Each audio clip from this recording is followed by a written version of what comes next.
Yo, what's up, everybody? She got Brandon Stubbs here as I'm adjusting some things here with ER Live. So bear with me as I get cameras and all that fancy stuff a little bit better adjusted.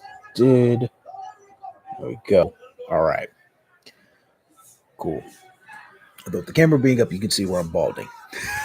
But we're live here watching the Xander Zayas Teixeira card right now. Jahai Tucker is in ring. Um, right now it's controlling everything. I'm trying to see what round it is, but I've got something blocking my view here. So let me look this way. So third round out of eight. Jahad Tucker's another guy that Top Rank is real high on in regards to prospects. Another New York prospect, another guy that they can put out on these cards here in New York. Be a ticket seller. He is from the Bronx, so it makes sense. Um, so if you're not familiar here with these streams that I've done before, make sure I'm still getting everything situated here. Um, Obviously, for legal purposes, I can't show the actual physical fight. You'll probably hear it in the background because I have to have it on so I can hear it. Um, but yeah, so there's that. So you won't be able to see the fight actually live. I'm not trying to get my stuff taken down or flagged by YouTube. I'm not trying to piss my friends off at Top Rank or the people at ESPN Plus. So not pissing anybody off. That is my goal here for this evening. But definitely going to talk some boxing here in between these fight cards, not fight cards, fights here on this card. As we've got I think another four fights in total. I know you got two more here before the main card starts here at 10 o'clock Central Time. That'll be 11 p.m. For my folks on the East Coast. Look, let me kind of just start my first rant of tonight's show. There is I'm trying to make sure I look into the camera as I talk. The starting of these East Coast cards so damn late. Like I'm Central Time. It's 8:05 right now. And like I said, I think there's at least four more fights in total left on tonight's broadcast. Two of them, they're going to show the Shushu Carrington and obviously Xander Zayas, your co-feature and your main event. Those are going to wait until they go live on ESPN, and that'll be again at 10 o'clock my time, 11 p.m. Eastern. Now, I get a lot of the stuff they're doing. They want to delay for the people on the West Coast, and I think they have a wider audience, but by doing that, you tire out us on the central time zone, and I know you're kicking everybody's ass on the East Coast. So I absolutely hate when fight cards start this late and get a little bit drawn out or really long cards. Luckily, the first couple of bouts here on the Top Rank card have went fast. The women's fight here to begin with, a couple of the fights ended relatively quickly. So you kind of hope the rest of them do as well. I do think the next two after Tucker's fight will probably end fast. Kind of surprised Tucker hasn't gotten this guy out. As I say that, he is landing a flurry of shots on his opponent who's really not defending himself well right now. I think it's Levias is how you enunciate it. Tucker was hitting with a nice series of upgrades in the ring. They're in the corner, heading back down, and right now Levias is staying along the ropes. I mean, he circled out of one corner and now circled his way back into another corner. Tucker right now is target practice for him. If Levias' corner actually loved him, they get him out of there because right now he is looking like garbage. Doesn't look good at all. Does not look good at all. But hey, yeah, he's telling him to come forward his corner.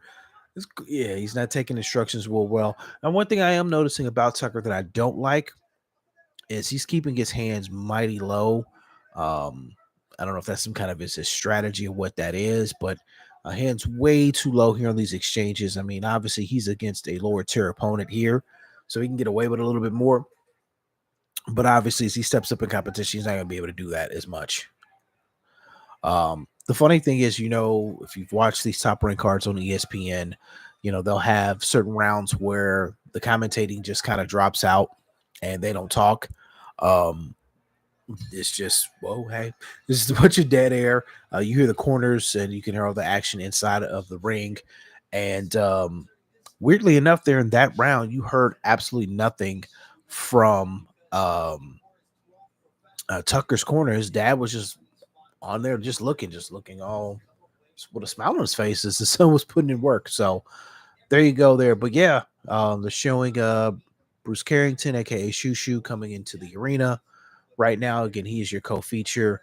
He's a young man who's steadily improving. I'm very impressed by him and think he's got a very bright future ahead of him. So um, good to see him on a platform like this, being your co-feature along with Xander Zayas. So there you go.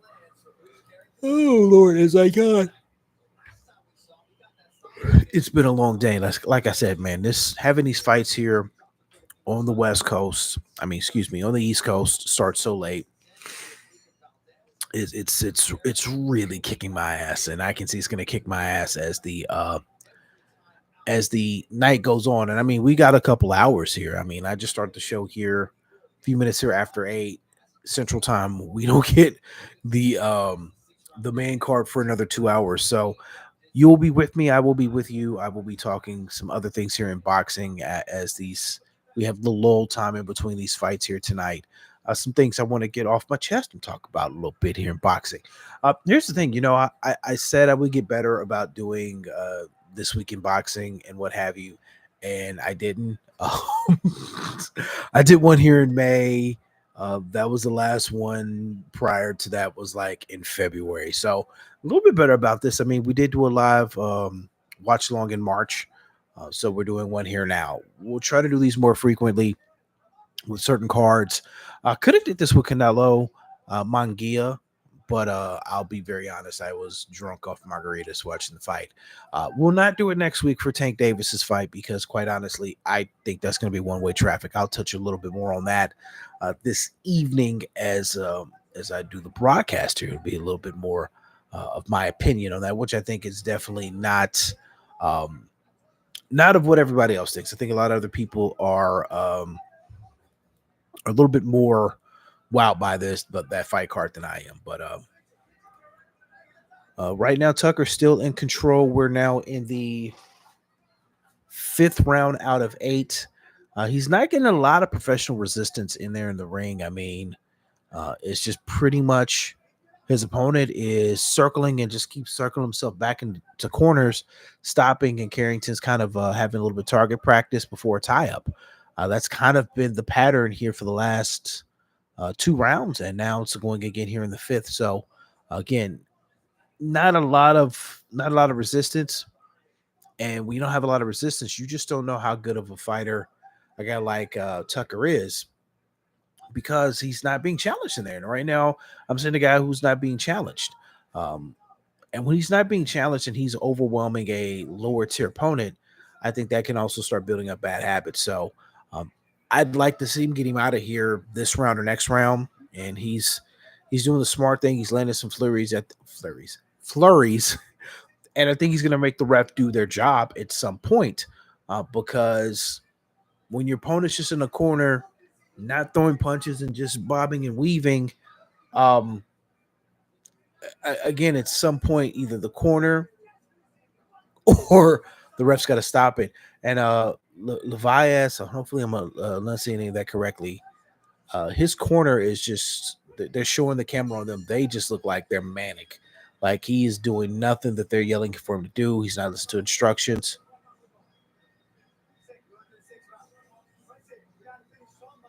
And now they're telling him he's got to finish strong, the corner here, as we go into the 6th round.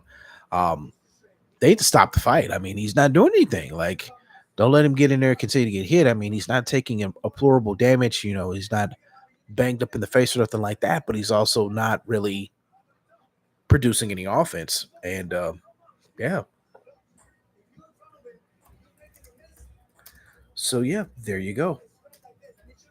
If you're watching this, tell a friend to tell a friend. Join in. Come talk boxing with me. Ask any questions here in the chat if you choose to. I'm okay with that. I'll answer questions. I may answer questions. I'll put it that way. Look, man, I know when answering questions, when I did the podcast and doing that for years, the early years, I did actually take phone calls more frequently on the podcast. And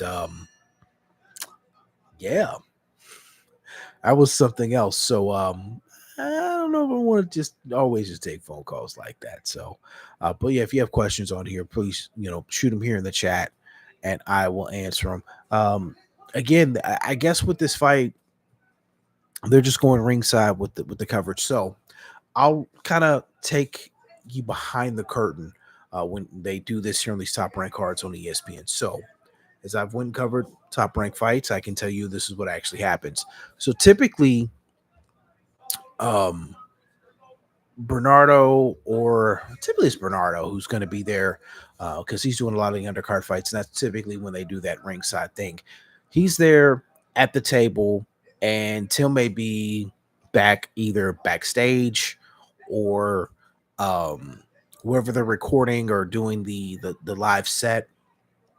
So wherever they have that set up there in the arena, he's up there. Sometimes he may be actually filming a segment for them to air later in the show, in the broadcast. So when they do these ringside things, it's not like they're just sitting there twiddling their thumbs.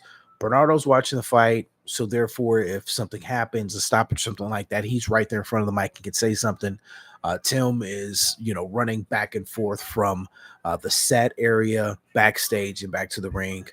Sometimes he's getting something to eat. I've seen that a couple of times as well. Because you got to understand, they work. I mean, they're there the whole duration of the fight card. I mean, all of it's airing here on ESPN Plus. So they're there before the fights start and thereafter when the fights are over, because they're typically doing the state of boxing afterwards. So just to kind of let you know, when you don't see them there or hear them and they're dropping out the audio of them talking and they're just showing the corners, that's what's actually going on. Bernardo's still there. Bernardo's there working the desk and the live broadcast wherever they're set up there for the to watch the fights. He's there just in case, like I said, a stoppage, something crazy happens and needs to talk and explain it. And Tim is running around doing what he needs to do. Like I said, sometimes filming segments that air later in the broadcast. So it's interesting they do it that way. I mean, it's kind of worked out. Now, this fight card's a little bit, this fight they're doing it on here right now is a little bit weird because Jahad Tucker's father, who's also his trainer, he was very verbal early on. And he is now, like, the last 3 rounds after he kind of, I think he had swore, and I don't know if anybody had pulled him aside and told him not to cuss live on air. He's not even like yelling instructions right now because Tucker's in control, which is a plus. He's just kind of sitting watching the fight. Like, he's sitting watching it like he bought a ticket and what have you. I mean, he's talking to the people there in the corner, other people working the corner with him. But he's not yelling out any sort of instructions, which is very strange, for this being a fight card like this and for them doing the ringside thing, he's saying nothing. So we're about to go to the 7th round. Tucker's completely in control. It's a whitewash right now. He's up 6 rounds, nothing. So it's going to take something dramatic, him really making a mistake, getting hit, dropped, knocked out, for something to change here. But yeah, I mean, like I said, it's one-way traffic, and one-way traffic fights are not real fun to watch, quite honestly. I'll just keep it a buck. They're not my personal favorite, but what can you do? Still adjusting some things here and getting stuff situated. But yeah, I mean, I've never seen a corner just look bored as they're working a fight. Like Jai Tucker's corner, his dad just looks bored sitting there. And I mean, it doesn't make for good television when you're just sitting there and you're not saying anything. I mean, that's the whole point of them dropping out the audio is to hear the corners, and nothing. You got nothing. So, and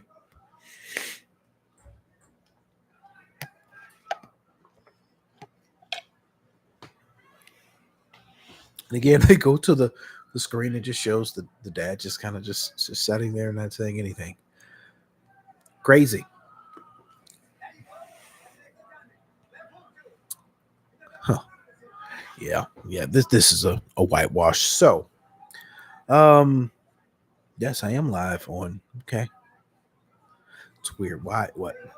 YouTube sends me an email saying someone's live on your YouTube channel. Yeah, that would be me, YouTube. That would be me. Let What do I want to dive into here? Because this fight card is doing nothing for me. Um,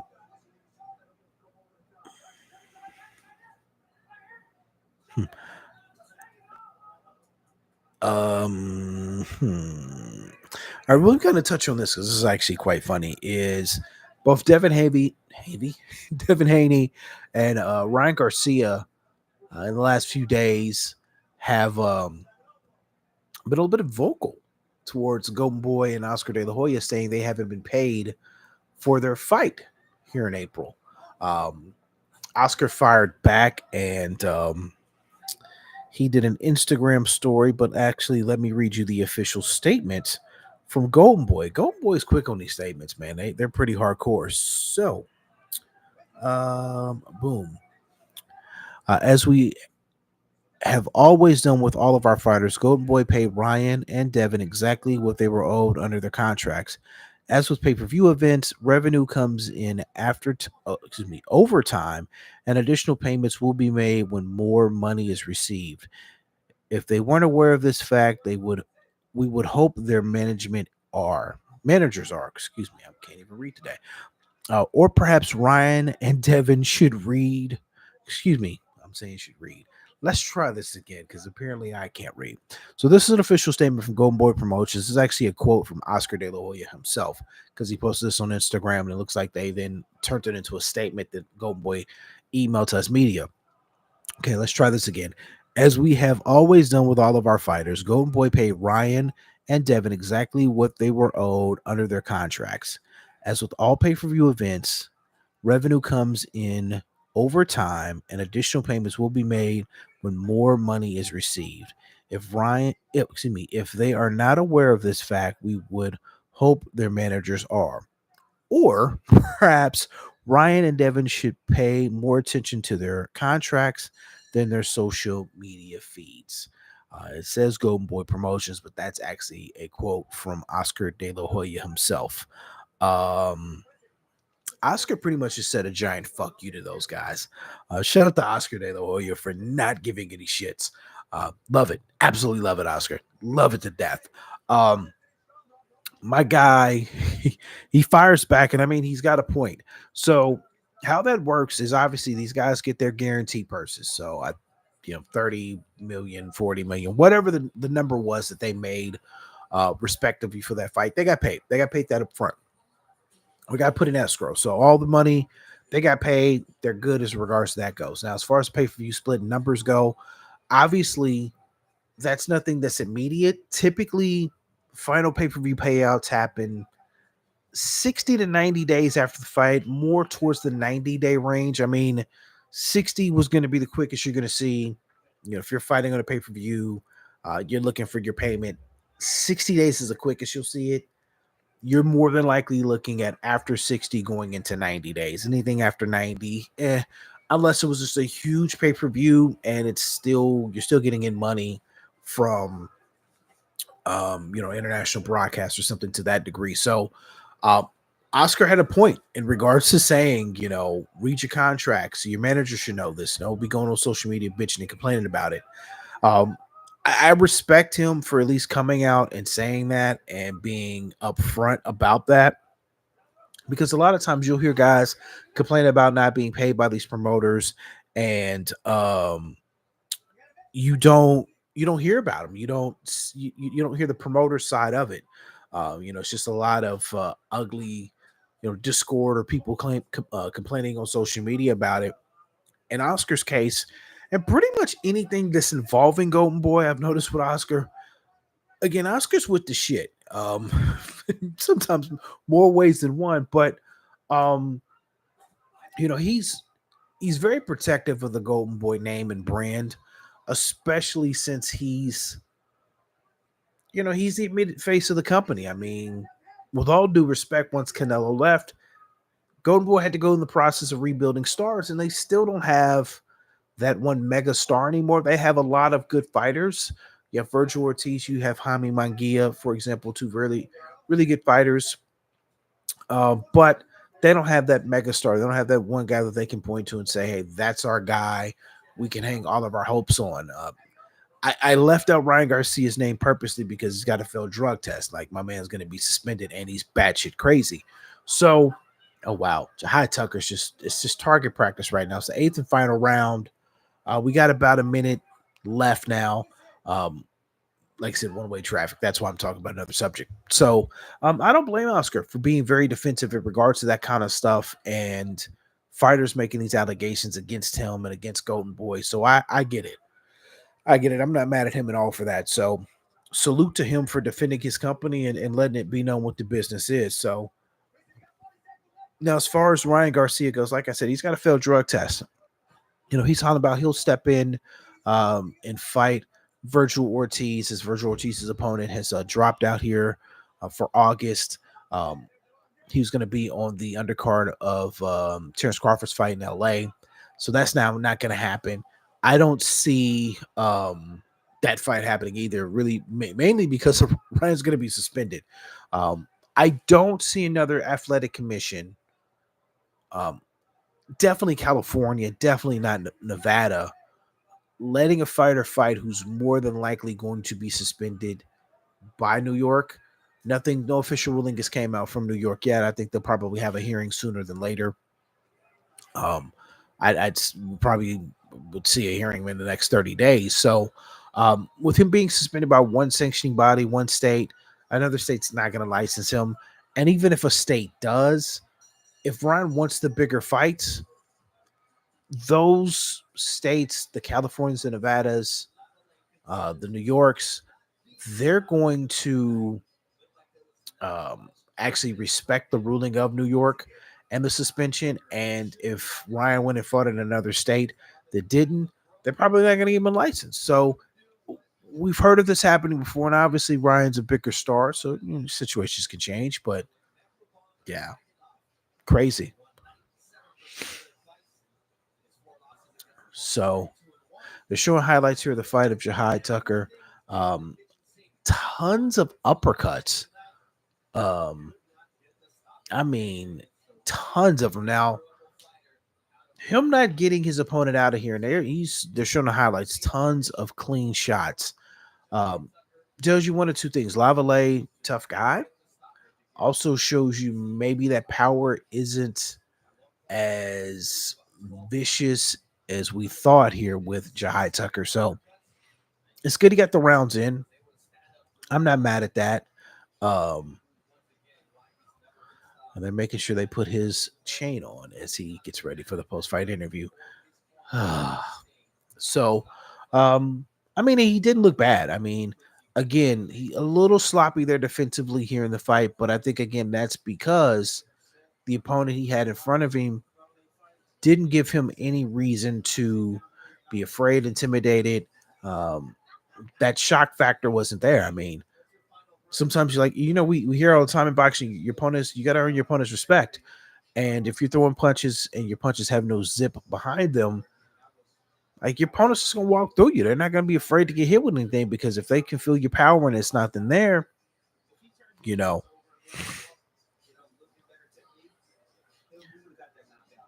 Now, Tim Bradley saying, and I'm going to disagree with him a little bit here. He said if Tucker would have turned the punches over and worked on his technique a little bit more, he could have got his opponent out of there. I don't think so. I mean, I don't think he would have dropped him and stopped him. I think he could have done some more work to where it would have forced the referee's hands. It would have forced the corner's hand to stop the fight.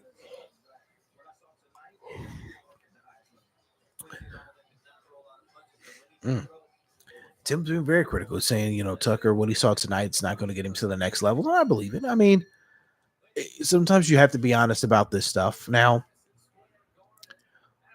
okay, so Tucker's going to win here on the cards. Let's see, how wide of a scorecard was it? 80-72. So yeah, clean sweep every round.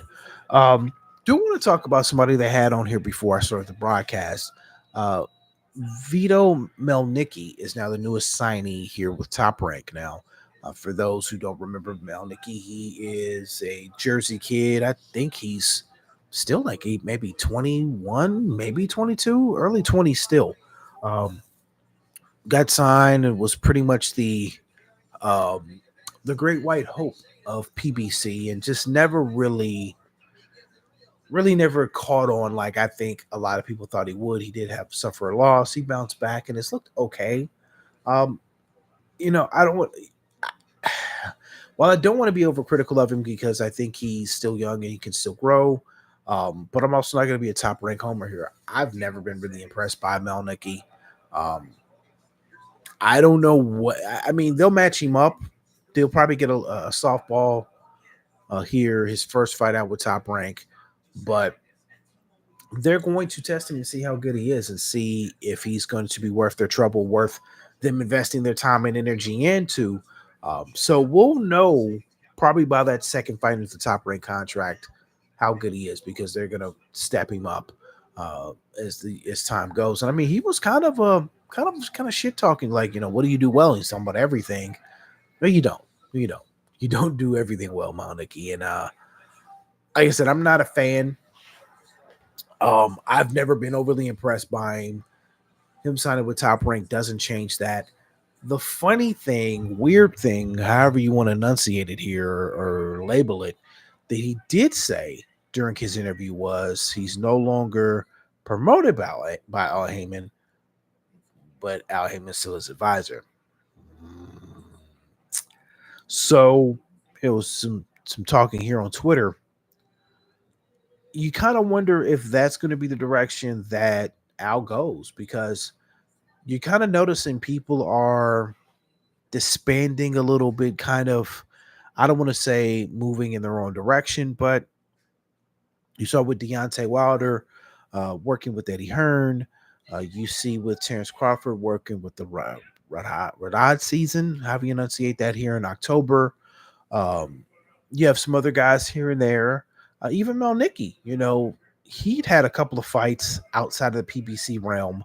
I think early this year and even late last year.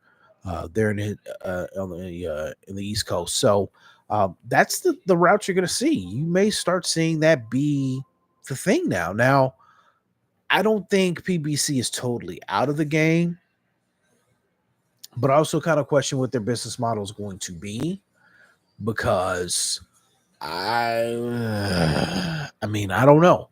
Like, it seems very strange what they're doing or lack thereof. I mean, we've seen a decline in cards in recent years from them, which tells me the money is slowed up.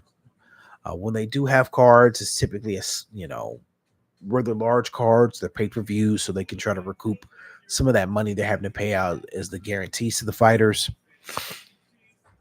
So there's something to it. I think, while I'm not going to be that guy and say, PBC is dead, their demise is right around the corner, it does make you wonder a little bit what kind of structuring they're going to do, what you're going to see from them going forward.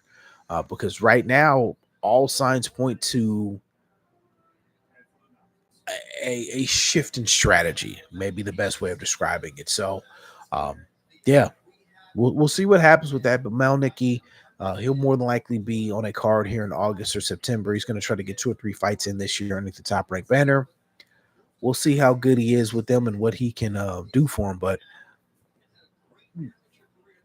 like I said, I've never been overly impressed, and him signing with Top Rank doesn't change that for me. I'm still not a Valdo Malnicki fan.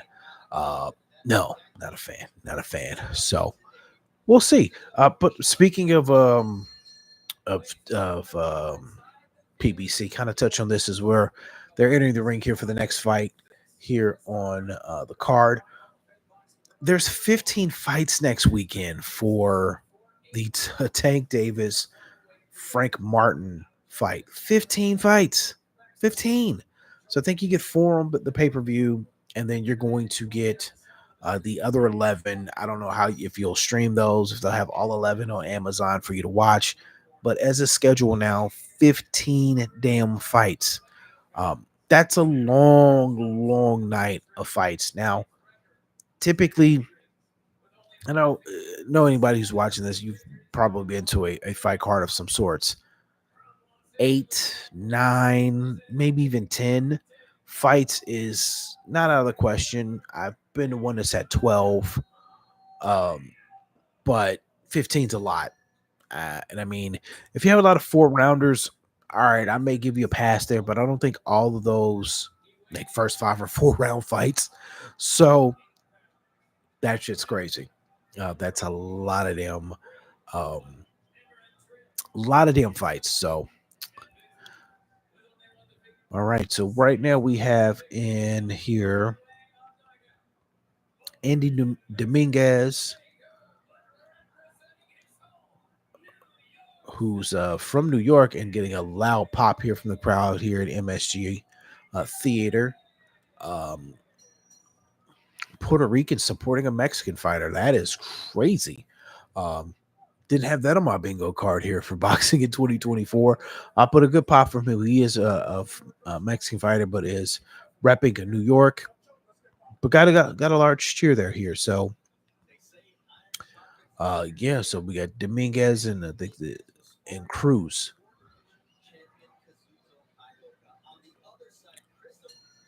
Excuse me, Rios. So Andy Dominguez, Christopher Rios here. This is how many rounds is this one?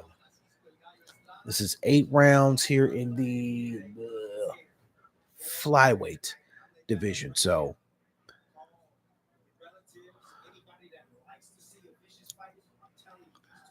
okay. Well, Tim Bradley is claiming that these two guys are going to go to war. So let's see if he is right. So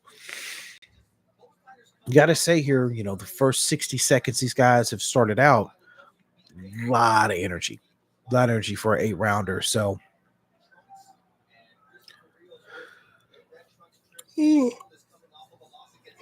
oh man, I'm already yawning. I don't. Let's see if we can make it here. We've got this and 3 more fights to go, and yeah, this ought to be fun.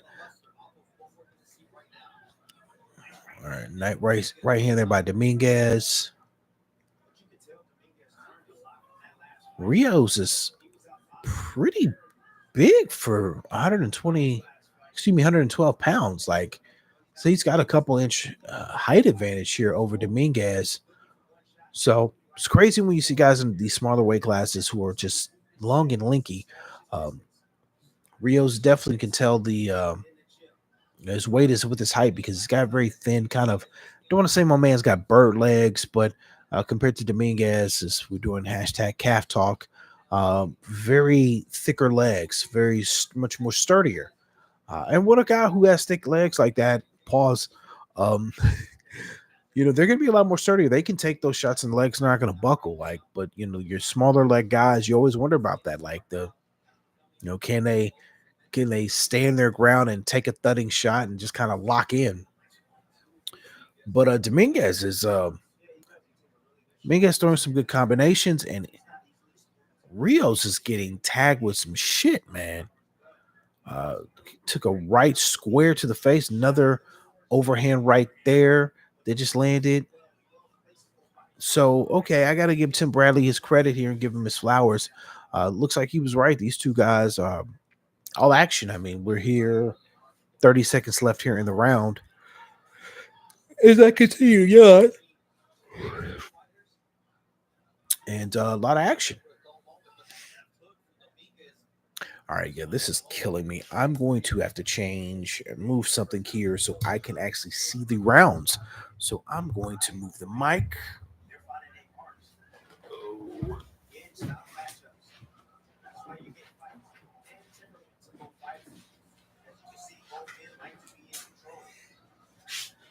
All right, there we go. Something blocking my view to where I could not see the rounds there. Xander Zayas is now walking into the ring. So let's talk a little Xander Zayas. As a honorary Puerto Rican, for all the time, money, and tears I wasted watching Miguel Cotto fights, I am honorary, and I can say I was certified by some Puerto Ricans in Vegas at a Cotto fight. So I'm certified as far as they're concerned. One of 2 black people in the whole arena cheering for Miguel Cotto, and Puerto Ricans looking at me like, yo, you out of place. Like, nah, I'm in the right place. So yeah, so I'm certified. But I can say this in regards to a fan of Puerto Rican boxing. Xander Zayas is right now is our best chance of a mega star for Puerto Rican boxing. Um, there's been some guys who've came and gone. There's been some people we thought could be that guy. We've seen some guys when Cotto was still active. We thought, okay, could be that guy. Um, none have really, well, none have panned out. So I mean, there's no really to it. I mean, it's been some champions in Puerto Rican, of Puerto Rican descent, and obviously people say, well, "What about Amanda Serrano?" Yeah, she doesn't count. Um, let's keep it a buck. No, she does not count, and that's not a diss against women's boxing. It's just the truth. When I think of Puerto Rican boxing, she's not one of the first five names that come to mind. She just doesn't. Honestly, and I've never been overly impressed with what I've seen her do in a ring either. Um, so let me stop because it's going to sound like I'm going to rant and start bashing Amanda Serrano, but that's just my opinion. Um, but Xander Zayas looks to be like he could be that guy that could be finally a guy who can consistently be a top level fighter and represent Puerto Rico. Now, I still have my trepidations about him, still wonder a little bit. Um, we thought when he had signed for a stretch, we thought Edgar Berlinka could be that guy. But we also saw that I think he's plateaued out. And I think that's why, and I can't speak for certain parties, but there's a reason why he's no longer with Top Rank. And yes, you may be able to draw to an extent, but is the headache worth it? And like I said, I think they saw him plateau, and I think you can see that he's a B level fighter. Xander, I don't want to say I have a fear of him plateauing, but I do wonder what the ceiling for him is going to be. I guess a guy like Teixeira tonight is a good stepping stone and a um, good thing for us to see if he is that guy and he can be that guy. I think Teixeira does still have something left and can give him some resistance in there, but we'll see. That's why we watch the fights. Now, I will say this: we're now almost finished here with the second round here of Dominguez and Rios, and for two guys here at 112, they're going like with such a crazy pace about them, and taking some hellacious shots, a lot of infighting as well, and they're eating each other's work. Kind of crazy to think about how they're going about just tagging them left and right. Boom, boom, boom, boom. Um, Good work. I mean, good action so far. I mean, Tim Bradley, I'll give him his credit. Again, tip of the hat to Tim. Tim said this would be a action-packed fight. Tim didn't lie. So Tim does a lot of things. He didn't lie about this one. So impressive work here by both of these gentlemen thus far.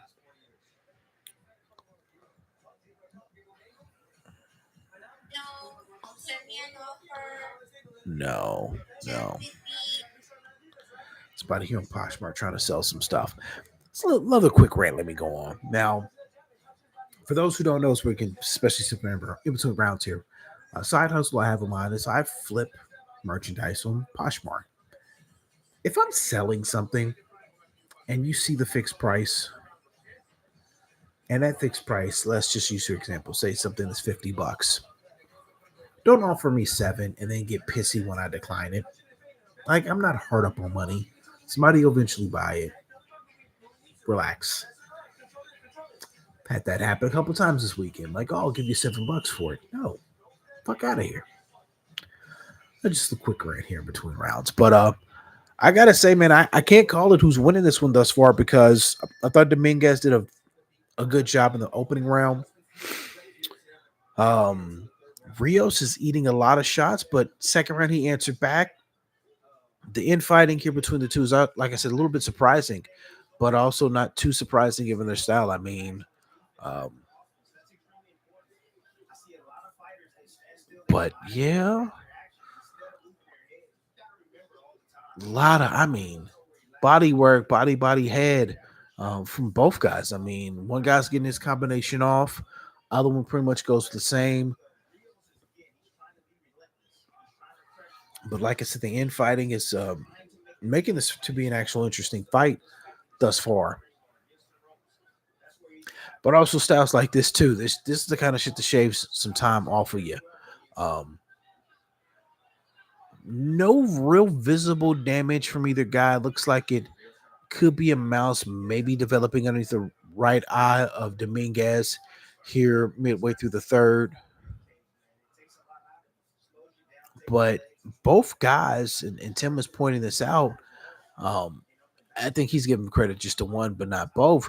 Both of them are actually doing some pretty solid body work. I mean, the combinations you're seeing is body, body, head. Um, a lot of that. I mean, they're trying to slow down the other, drop, hit them to the body, make them drop their guard a little bit, and then go for the head. So, yeah, a lot of that infighting though. This is some good shit. If you like infighting like I do, this is the kind of stuff. I mean, infighting can be a couple different things. It can kind of be cringy because you see the shots these guys are taking, you're like, ooh, like that shit hurts. It's gonna hurt even more the following day. But when you have good infighting, damn, it's a crazy combination by Rios there. Um, when you have good infighting, especially when it's even trades, it's just some of the boxing at its best, as far as I'm concerned. So this is my kind of fight. I'm kind of gonna lock into this here a little bit because again, I don't know how to call it because Dominguez is a little bit more of the aggressor, but not by a ton. I mean, Rios is firing back. He's definitely doing a lot better with the combinations here this round. Uh, this may be a round here for him. And it will be interesting to see, like I said, with that mouse that's looks like maybe even a small abrasion or a cut um, underneath the left eye, the right eye of Dominguez, if that becomes a problem. As we're about to hit the fourth round here. We got 10 seconds left here in the third. But good action from both of these guys thus far.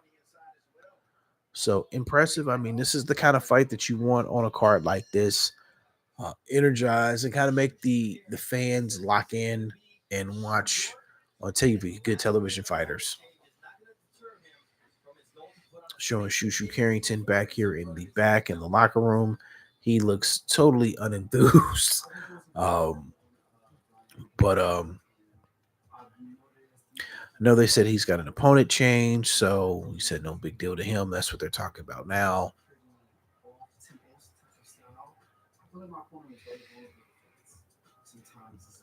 Hopefully, we don't get a bunch of Mark Kriegel's filler time. Like, as I'm looking at the clock, you've got one more fight after this one here with Tiger Johnson. He'll be up next for his fight. And then after that, we'll either have some lull time or we'll go straight into the main card. So, I mean, as I'm sitting here talking, we're about an hour and 15 minutes away from the main card starting. So, if this fight here goes the full 8 rounds as we're entering the fourth round, as both fighters makes the center of the ring, and then we got Tiger Johnson's fight after that. Let's see. We'll see how long lull time we have in between fights or them going to the main broadcast, which I hope it's not a lot because I'm starting to get sleepy. The fights keep me awake, so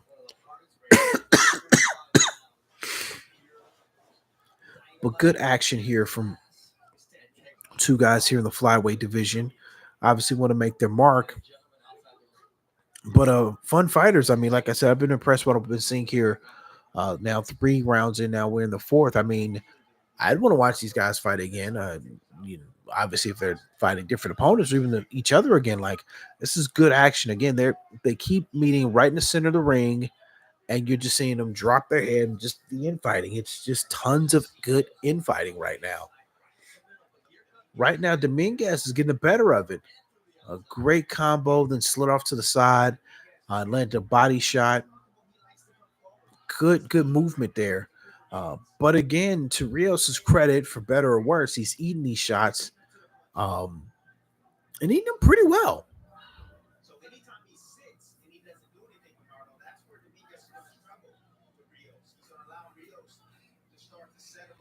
But there hasn't been anything, no guy pinned up on the ropes.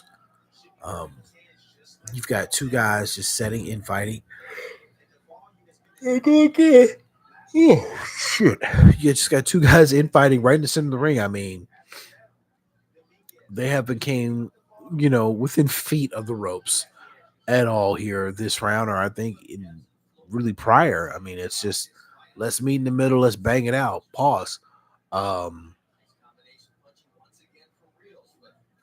Now it's Rios who's turning it on a little bit now. Here we go to the second half of the round.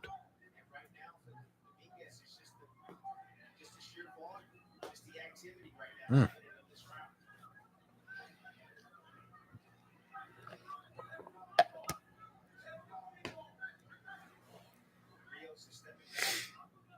Oof. Clean shot landed there by Dominguez.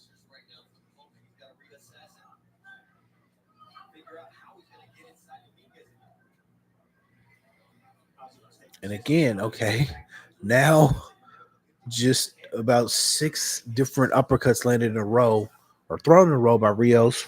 Again, he keeps slipping those through. Again, he tried it again.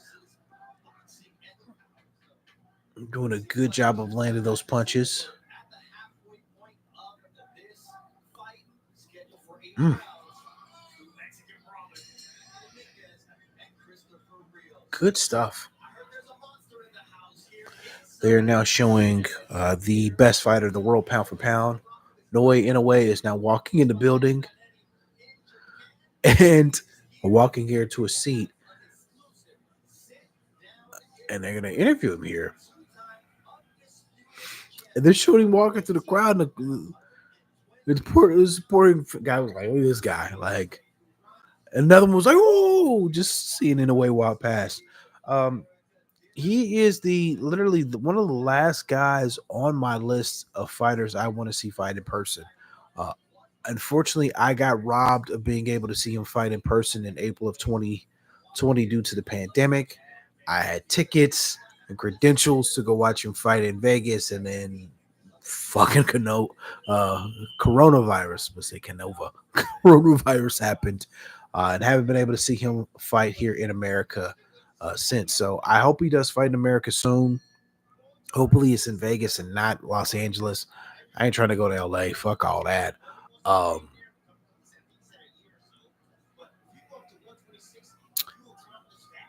so yeah, we'll see. But they'll have an interview with Inoue here, probably after this fight before we go to the Tiger Johnson fight. So good to see Inoue there. Now, for those who are thinking he's here for some weird reason or something like that, no, he was at a banquet here Thursday night for the Boxing Writers of America Association or whatever they're called. Won their fighter of the year. I think he got his ring belt or something there too. So he's been in New York for that here this week. So salute to him. Halfway through, I have no idea who's winning. It kind of feels like Dominguez may be up 3-1 here, or it could be even up 2 apiece. It's been good action. To both guys' credit, they've taken shots. They're not really wearing any of the damage thus far.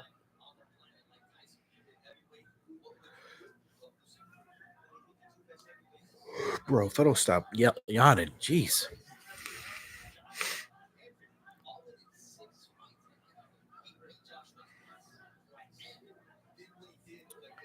Again, infighting again. These guys aren't going to any corners. They're not circling off of any ropes. Like, it's really staying at about a 5 feet perimeter right in the middle of the ring. Like, it's just let's stand here and just throw shots.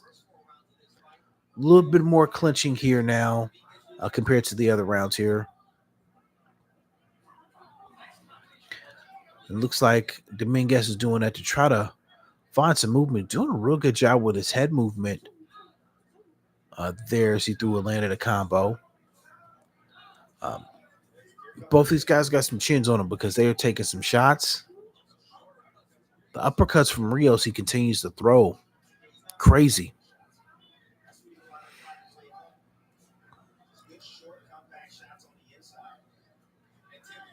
Mm. I mean, it's combination from each of these guys now. You may throw a 4-shot combination. One of those may land clean, but still. Oh,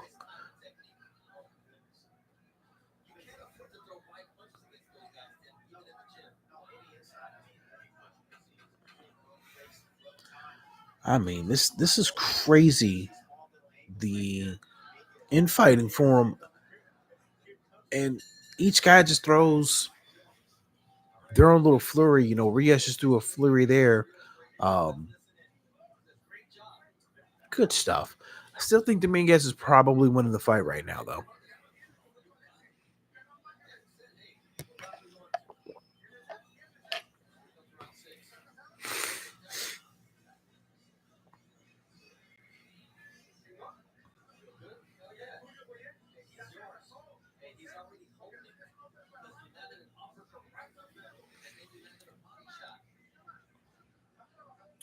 We'll see how this one finishes, but looking at these guys' faces as I show them here in the corner, they're actually in really good shape for as much punishment each guy is taking from the other.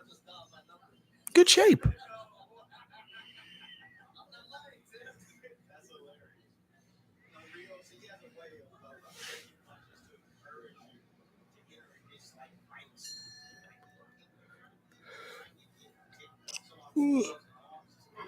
Okay, round number 6 is now starting. And again, center of the ring.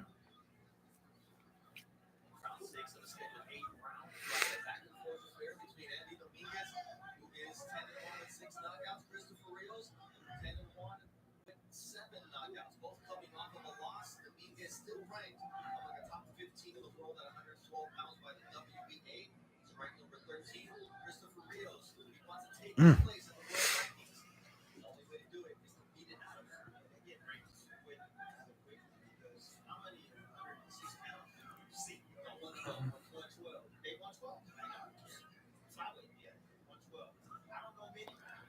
The infighting, folks.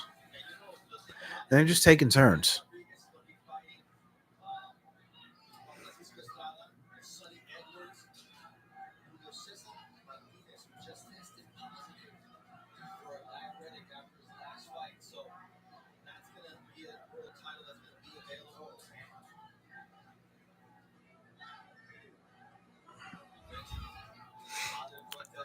Real good. I just don't see how these guys are taking these shots, man. This is crazy.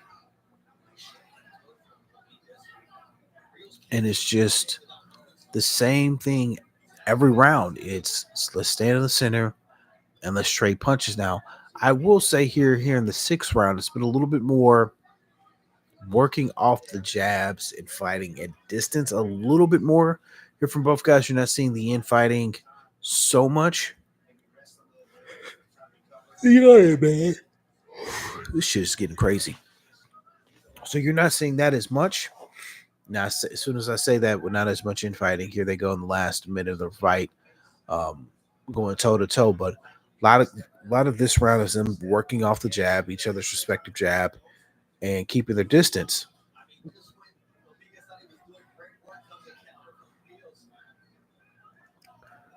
Rios landing some body shots there.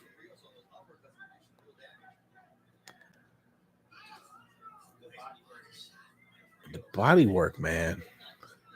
The crazy thing is, this good body work here by both guys. Neither one slowing down, which is gotta be so deflating to a fighter that you're landing these shots, you're landing this body work, and your opponent's not slowing down. It's like it's not effective. Man, that 10 o'clock Central Time is looking mighty iffy. This 8:58 and my eyes is getting heavy as hell. I'm drinking tea. Um, you think the caffeine will wake me up a little bit, but no, thus far, nothing. Not a good sign. Not a good sign. So, showing Zayas doing a little piece about him working out and all that other stuff. And which means that at some point Mark Kriegel will be on to talk about his relationship with his dad and stuff.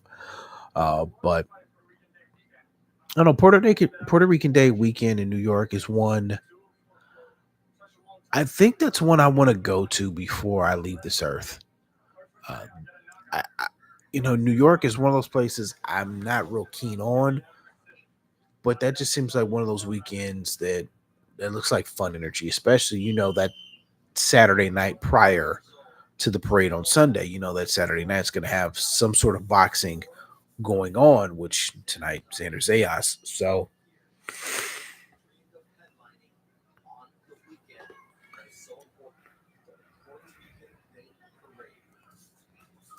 okay, meeting right back up in the middle and more infighting. Now I didn't realize this Zayas Teixeira fight is only a 10 rounder, so that's a plus. All right, 7 rounds here. Neither guy's really at any point of this fight has hurt the other. Dominguez Rios, no one has hurt the other guy. Back and forth. A lot of great infighting. And especially with the body shots that each guy's respectively landed, you would think that would slow down and that would deter your opponent a little bit. And it really hasn't occurred from either guy.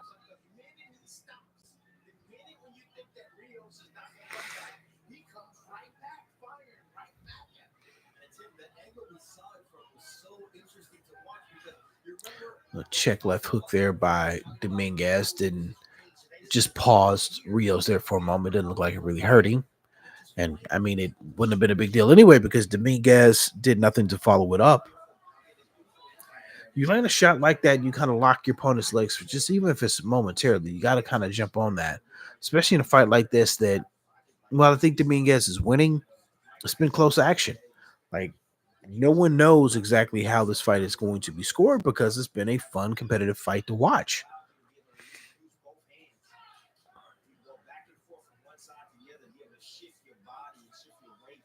And especially with no real visible damage on either guy. Nobody getting knocked down. Seem like they've gotten hurt at all.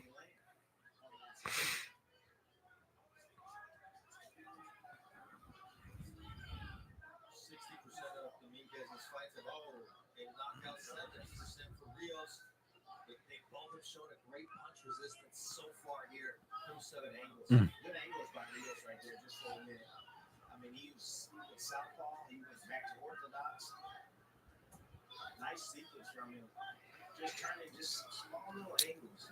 Yeah, the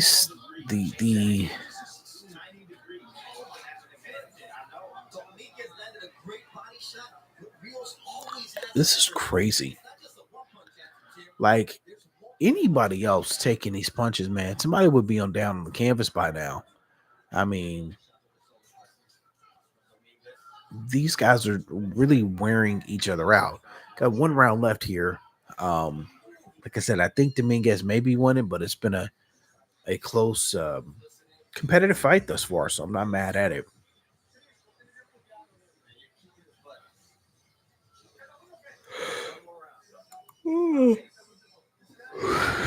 Man. See, this is why I don't do these on ordered pay-per-views, because let's face it, if I'm already yawning like this, there's a chance I will fall asleep. There's a chance I may have to end the broadcast before the main card starts because I'm so exhausted. This is what also happens, kids, when you get old. You get old, you get above 40. This is the kind of shit that can happen. So I'm hoping for the best. It's 9:02. Let's hope that got a round left here. We'll see what Tiger Johnson's fight looks like, and then Carrington fight after that in our main event. So Carrington's fight I don't see lasting long. Same way with Tiger Johnson. To catch my eye there, I don't see either one of those fights lasting long. So let's just hope, like I said, we don't get a bunch of filler time here by them, waiting till 10 o'clock or 11 o'clock on the East Coast. A final round now, and again, kind of standing in the middle.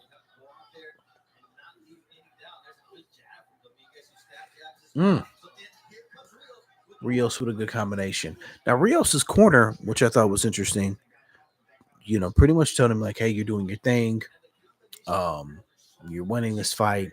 This is a close fight. This is a very, very close fight." So I don't know if I can completely co-sign that theory of telling your fighter that they're well ahead.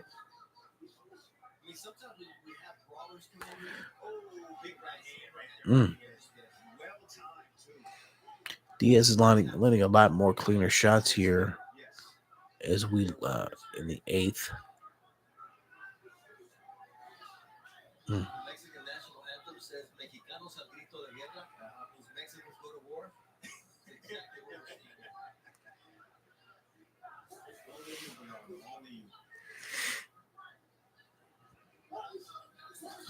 Mm.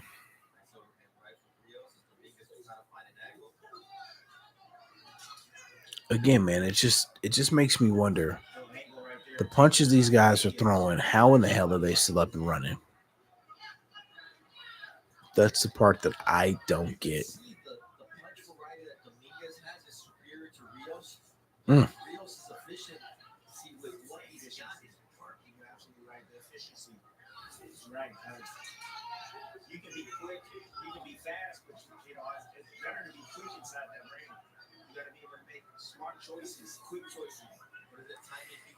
Mm.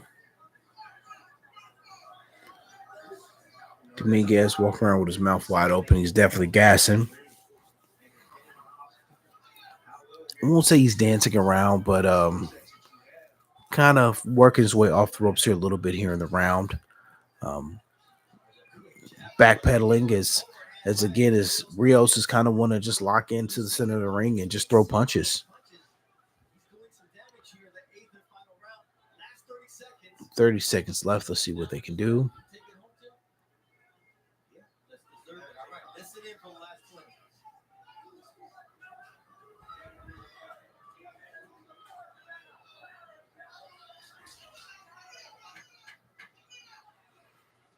Good flurry here to close out the round by Dominguez.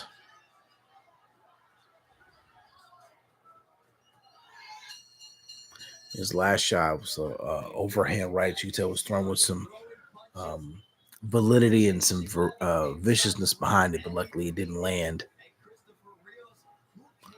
Close fight. I'm like Tim. I don't know if I have to pick a winner. I'm gonna go maybe on the cards. Henderson. Henderson. What am I talking about? I don't know who the hell I'm going to say, but I'm with Tim. This was a close fight, so no idea. So why even trying to make a guess on something I don't have a clue about?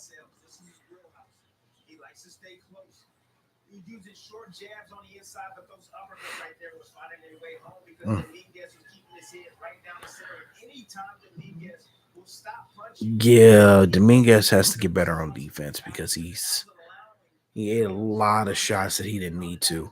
One thing that I was not Dominguez, excuse me, Rios. One thing I was impressed by with Rios, um, the making of the sugar cookies and snickerdoodles. Yeah, what am I talking about? Oh Lord, I am like losing my mind here. I'm sitting here like dozing off and shit as I'm. Yo. Oh wow. Okay, let me maybe wake up here.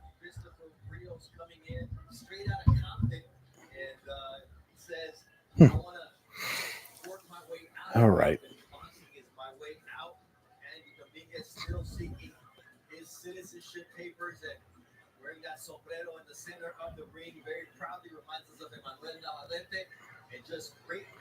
Let's see what the judges think here. Yeah, I'm agreeing with Tim and Bernardo. I'm down with a rematch. Uh, Down with seeing these guys against other opponents next or whenever. Both very impressive guys.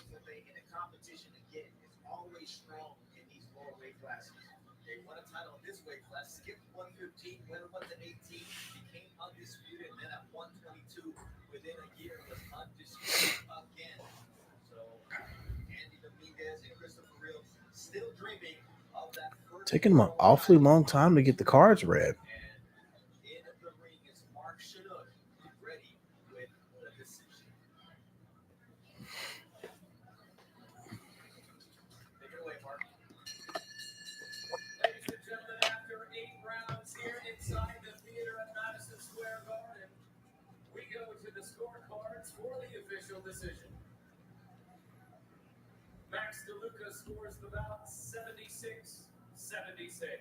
Oh, wow.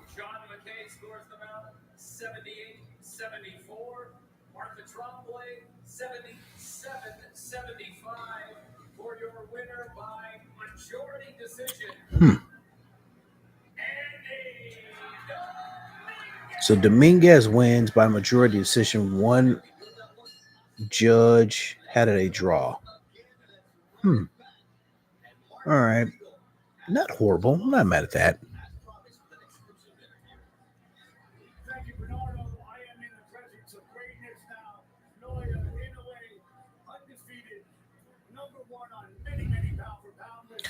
See what Inoue's talking about here in this interview.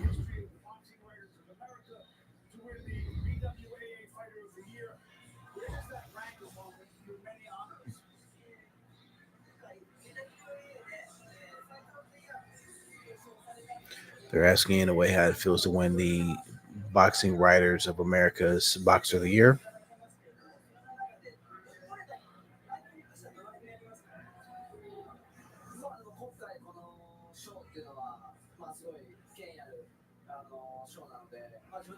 They're showing the highlights here from Thursday. Where Bomac won Trainer of the Year. I think they gave an award of some sorts to Bill Haney. I think he was Manager of the Year. Teofimo Lopez was there.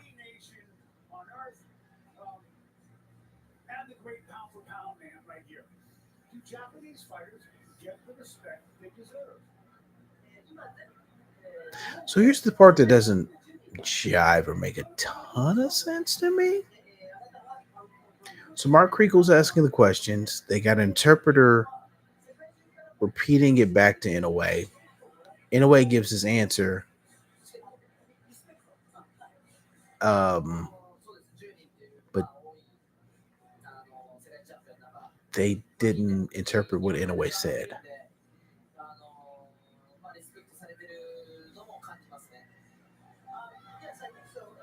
Okay, now they are.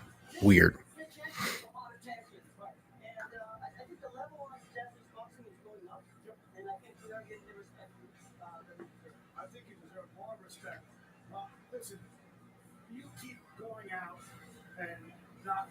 Champion. So, who do you consider the best fighter in the world? Interesting question. Asking Inoue, who does he consider to be the best fighter in the world?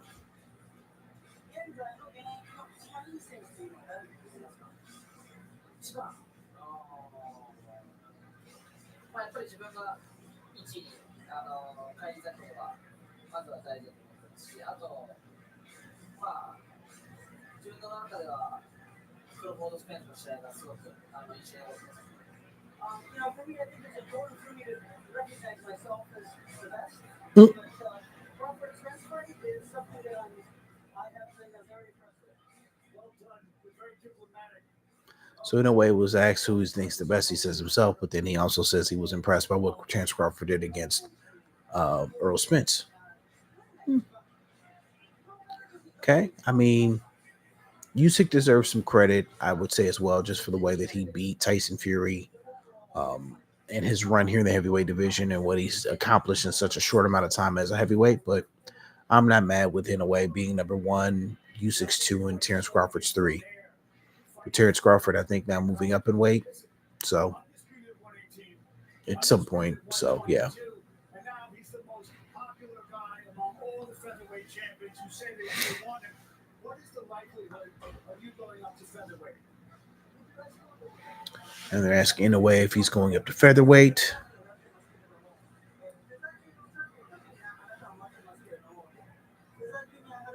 He's got a weird smirk on his face as he listens to the question about featherweight.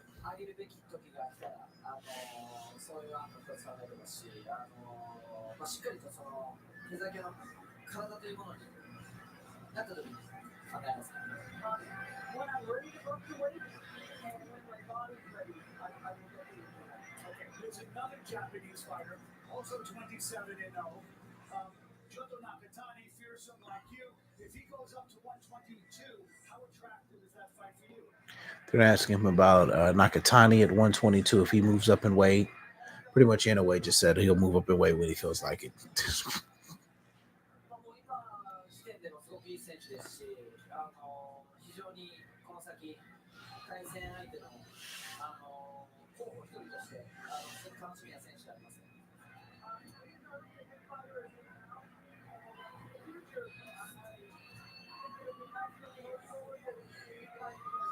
I'd like to see all those fights.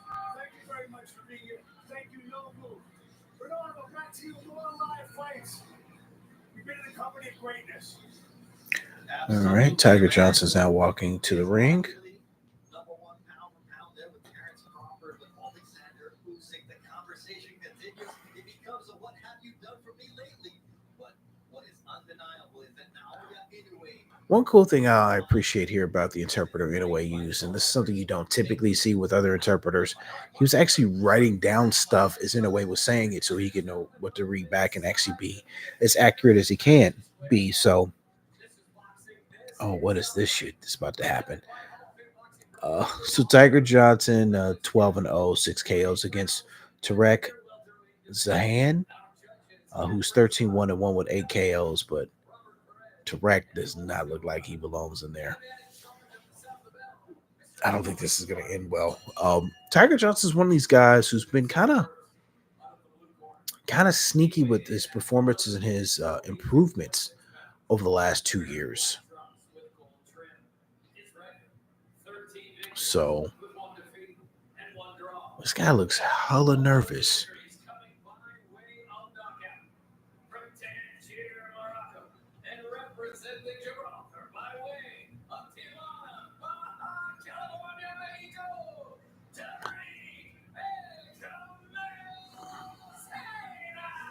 So Zaina is how you enunciate it. So Zaina just looks, he's got a weird haircut with like a bunch of shit just here and just looks weird, looks very nervous. So he's from Morocco via Tangier, but fights out of Baja California, Mexico. That's a lot of different places there for Zahan. So In the summer of 2021, he represented Team USA at the Tokyo Olympics. From Cleveland, Ohio. now he's a small. This is so. I'm assuming this happened in training, but little puffiness underneath the left eye, or some kind of markage here, like right around this area of the left eye of Tiger Johnson. Never noticed that before, so it had to be something happened here recently. So with that being stated, so if this doesn't like go long time and that doesn't affect anything,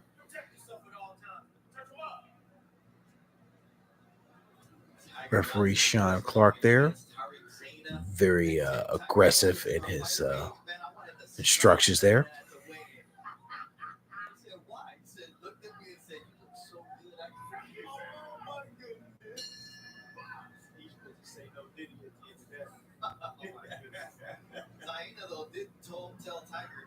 So as they're starting to have this fight, Inoue is making his way to his seat, and literally everybody by Inoue, all the fans were trying to get photos of him.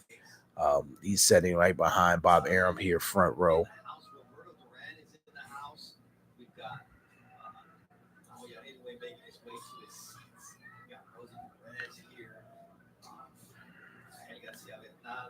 Very fast hands here by Tiger Johnson. I gotta say he's fighting here at 140.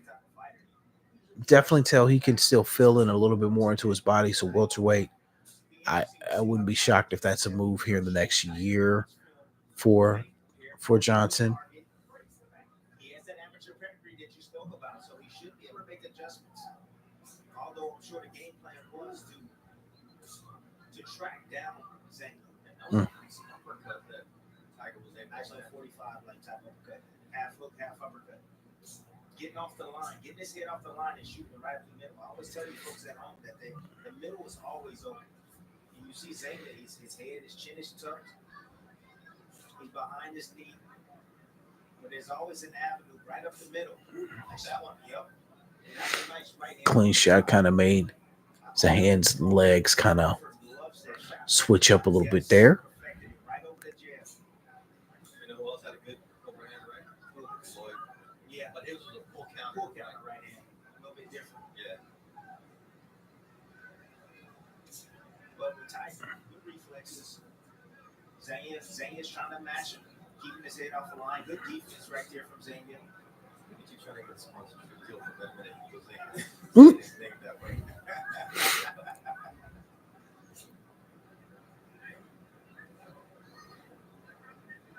All right, right now Tiger's just controlling the center of the ring.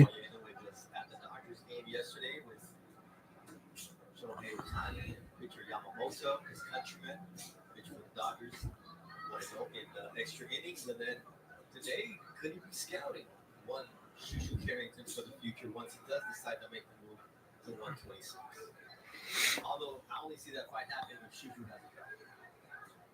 Yeah, I see. I mean, I don't know. I think Shushu's on the course and getting better. He's a top contender now. You know, he's getting a little test tonight. However, he should be able to pass this test. But yeah, Shushu is definitely, he has my maturity in a young man. Is what I see. A lot of swinging and missing here the last half of the first round by Tiger Johnson. Still did enough to win as we're now going to the end of the first round, but a lot of swinging and missing.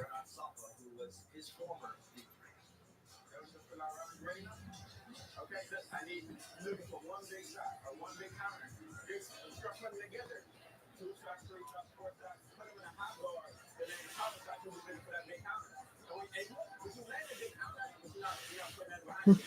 This corner's giving him some actual. See, this is what I like about boxing. He's giving him real instructions, you know, and he's saying, and this is something that's very clear that you can see in that opening round, especially after the fast start that Johnson got off to. He's looking for one shot, or he's looking for a strong counter, and he's telling him, like, set your shots up. It'll come. Just you got to set some shots up and do it. And when you do land your counter, you have to do something with it afterwards.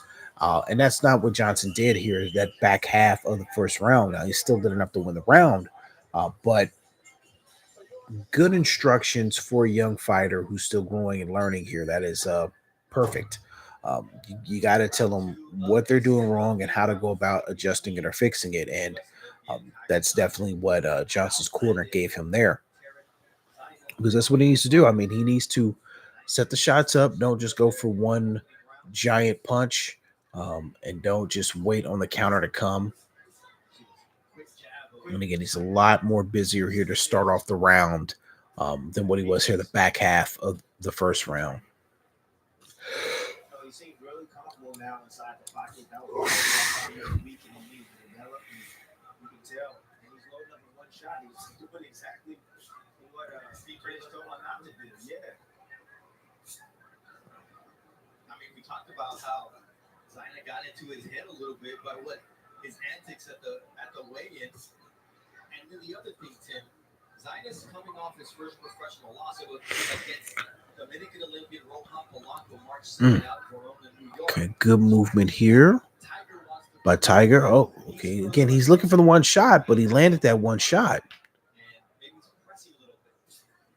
Zaina, he's trying to come forward. He wants to And credit to Zaina. Zaina's being very aggressive, and he's coming forward. He's not intimidated by anything that Tiger Johnson is landing or throwing for the most part. But the thing is, the few shots that Tiger has landed, looks like there's already abrasion on the bridge of the nose of Zaina. But Tiger needs to do exactly what his corner told him to do earlier, is start setting these punches up, throw some combinations, and he's still limiting himself there and not doing it as much as he probably should. When he's in there, and that's exactly what he's doing right here. Just taking his time against Zaina, who has 8 knockouts and 13 victories. So there's some pop. Man left his native country. Yeah, he's being. The UK from Morocco. I think with scoring some of the knockouts and knockdowns that Tiger Johnson scored, and you see this a lot with young fighters. They fall in love with their own power and they get complacent and don't set up what they're doing. Don't set up those shots to land what he wants. And so far, while Johnson is winning the fight,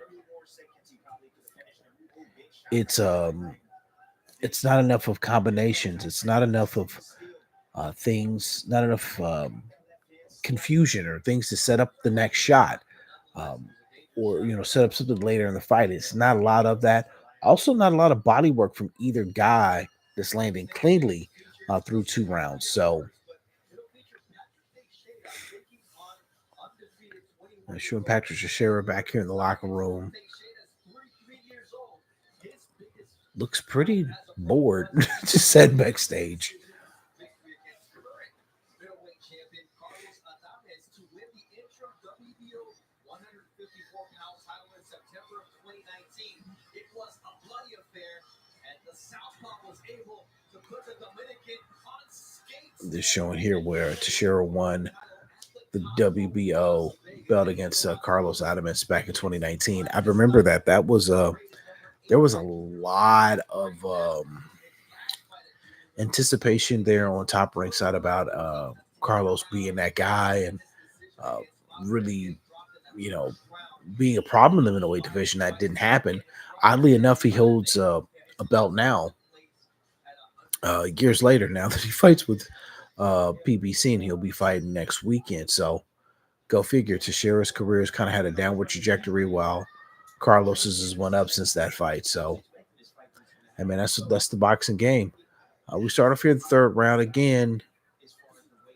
Tiger is he's starting to kind of like he started the second round. He's throwing the punches he needs to, but just not enough of them. I mean, you got to throw the punches to set up what you're trying to get to. Have your opponent thinking it's coming one way and it comes the polar opposite way. And Tiger's not doing enough of that right now. He's been through a lot as a fighter, and I think I can run him down to blood. The younger fighter in Xander's eyes works at a high work rate. I think that's where the advantage is for him in this fight tonight. He's in there with a savvy veteran, former world champion, that likes to fight coming forward. But if you push him back, I noticed watching film, if you push him back, he can't keep up at that pace. Oh, wow.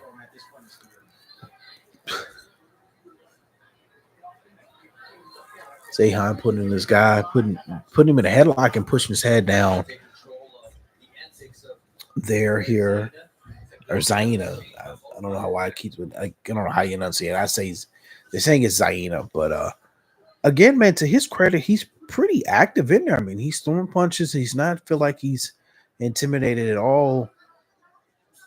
I'm a little bit disappointed in Tiger not doing enough combinations. Again, he's trying to look for that one punch.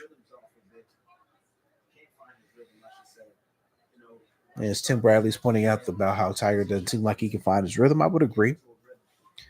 Definitely seems like there's something lacking there. There's something there that's a miss, but you also have to give credit to his opponent, because his opponent is going to be what's the problem there. That's why Tiger's not getting a real rhythm to this extent right now.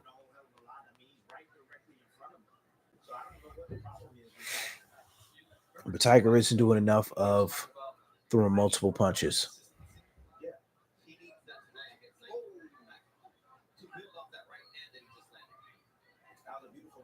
Oh, yeah. He got hit overhand right. Looks like it kind of hit him in the equilibrium area. Zaina's still up. He shook his head, said no, it didn't hurt, which always means it did hurt. Johnson's going after him here a little bit now. He sees maybe a wounded animal and pressing a little bit more in there.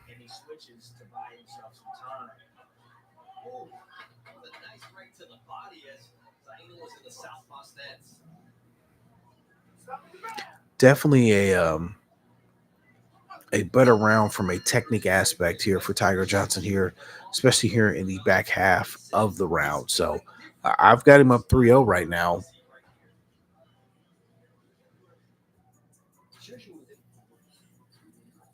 What you get right here is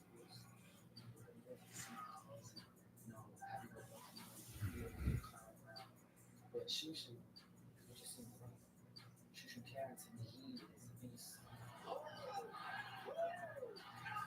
Showing a highlight reel here of Shushu Carrington, who definitely this Shushu's he's a little monster, man. This is a kid that I think is definitely got a huge upside.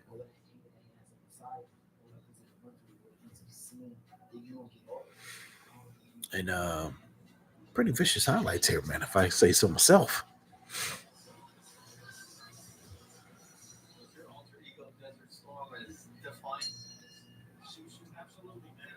Sometimes I go back and I think of my career and I say, man, I wish I could be who I am like today.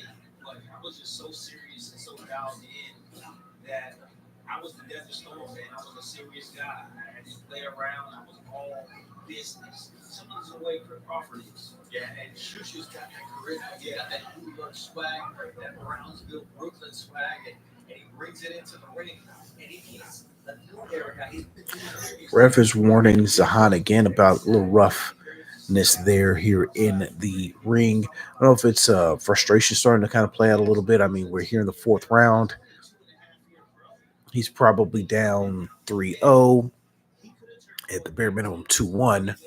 So did survive those shots, and he's pumping his jab out, and he's trying to keep Johnson at bay, and he's got good movement. But when he's gotten tagged and gotten hurt is when he's been up against the ropes, where he's at now. Again, he's got to keep his back off of him and just not even circle around there to him. Try to stay in much in the middle as you can. Therefore, you don't get cornered, but he is doing a good job of avoiding that right now. And right now, he's just sticking the jab. He's just sticking the jab over and over again here in the fourth round. So Tiger's not really doing anything, and Tim Bradley's not bitching about that. He's like, what are we building on? Nothing. So,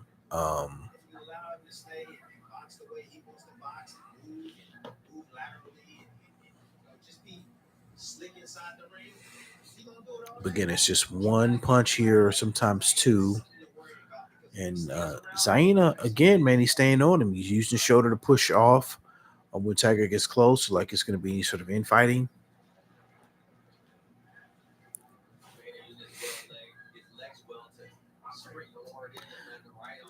This could be a blessing in disguise for Johnson because he's facing an opponent who's kind of roughing him up in there, or trying to be rough in there, not roughing him up, being rough in there. And I mean, for a young fighter, you kind of need that, especially early in your career, and you're not experiencing that in a big championship fight.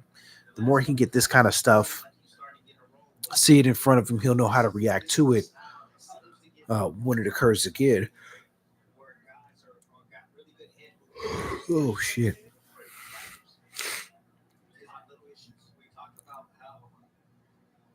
Mm.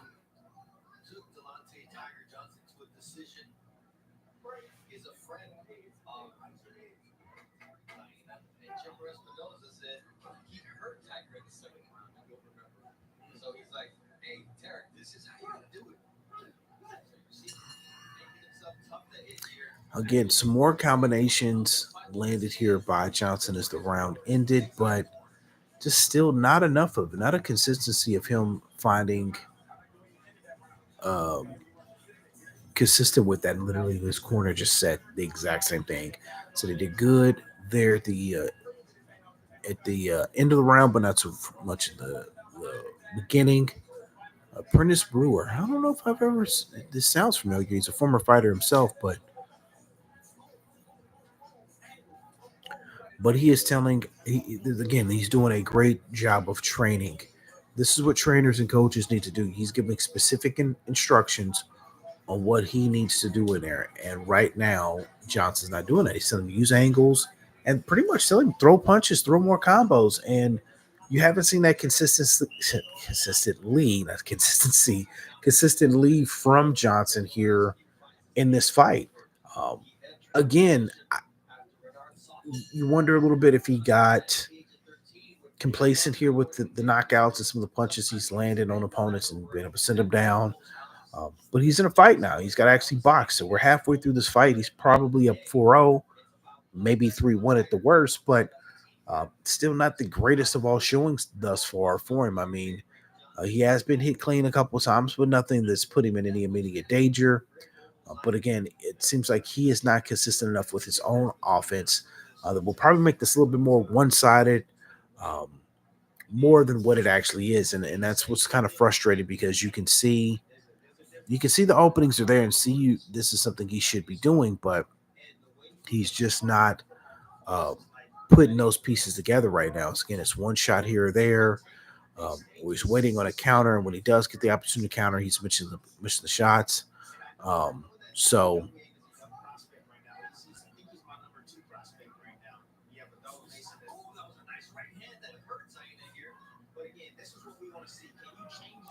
Zaina did get hit with a right hand that kind of hurt him, and doing some weird stuff along the ropes, like he was banging at his crotch, saying something to Johnson, but okay.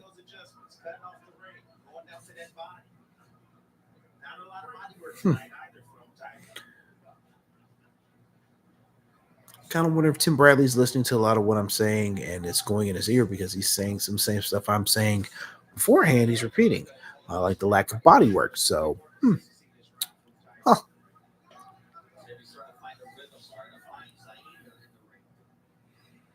Zayn again, he's being a little bit rough there in there. Um, I think it's more from frustration from his part. To Johnson's credit, he's not reacting or overreacting to any of it. He's staying calm, and I think that's also got to be very frustrating for Zaina that you're doing that kind of stuff and you're not doing anything that's triggering your opponent. Like it's not bothering him. To Zaina's credit, I mean, he's steadily staying in, throwing punches. I kind of wonder if he's just not fearing what's being sent to him in exchange.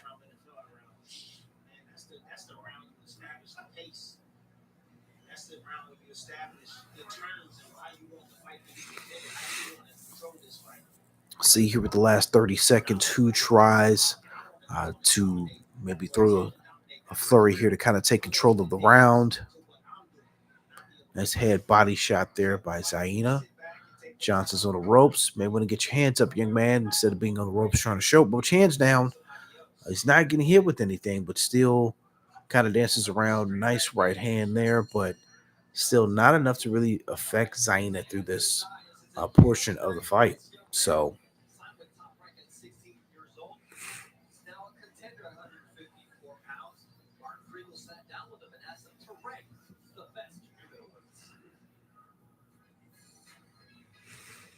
another little fluff piece here. Xander Zayas here before we go here to the next round.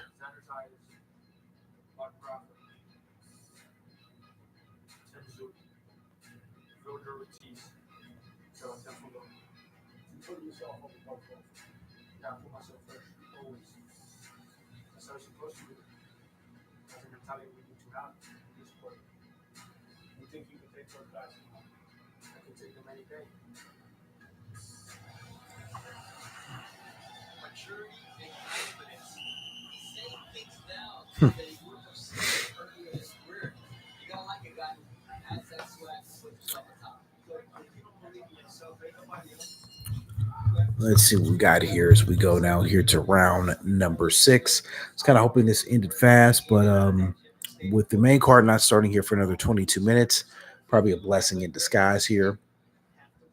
There is kind of an overhand right that Johnson is landing, and it's kind of landing here to the back portion of the head to where it can, that's your equilibrium. You get hit there hard enough for enough times, it's going to make you a little bit wacky legged. And to Zaina's credit, he hasn't gotten too wacky legged yet.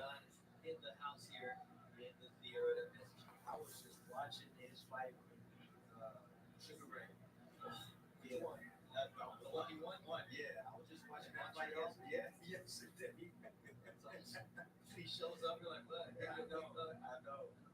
He's such a great guy, man. He is. He's a great man. So funny. Yeah. Well, nice right against from Johnson. Zaina taking them well. Yeah, Zaina is taking these punches well, which makes me wonder a little bit about um, Johnson's punching power here. Right, you see him loading up. He's sitting. He's trying to sit on that right hand right there. He showed it like he was going to. Because again, he landed that right hand and Zaina ate it. You mentioned the fact that And Zaina's kind of going in there. And if Johnson's not careful, he's going to get hit clean with one of these. But Zaina keeps throwing the home run overhand right and has landed it not as clean as he wants. So, but he's been getting a little bit more consistent with that punch, finding a home. So, definitely Johnson's going to need to tighten up on his defense. 10 rounds is definitely warranted, I believe, for Tiger Johnson. But again, he has to get through this fight, man. This fight's still not over. And Zaina, I mean, he doesn't have a whole lot of punching power. But again, sometimes those punches that you don't see, they definitely will hurt you. A lot of clinching and kind of meh work here in round number 6.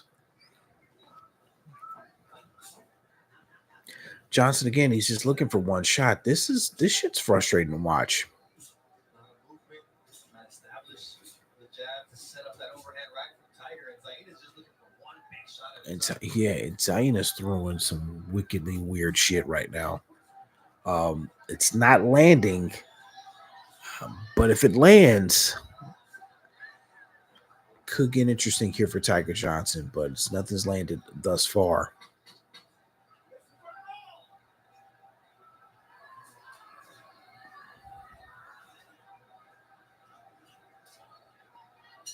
Mm. 6 rounds in the books here at the theater at MSG. And our very own Tim Bradley has just been a menacing award after award. And this Thursday, it was the Boxing Writers Association of America granting Timothy Bradley the Sam Top Award for Excellence in Broadcast Journalism. It was a pleasure, Tim, to be there with you and MC this event. You joined Tessitore, Joe Tess, who won this award in 2009. Wow. I won it in 2003. Welcome to the set. Man, come on, don't forget about our other partners, Trey, back in the Trey, day. Teddy, Trey won that Atlas. Teddy. I mean, it's a long list of people from ESPN who have won this award. What does this mean to you? Your second career, and you're an award winner. But this didn't come easy. Boxing was natural for me. This took work, and this took years of practice. This is interesting. So Tim Bradley's talking about the award he won at the Boxing Writers Association, being pretty much the top broadcaster doing boxing. And my man saying this took a lot of work.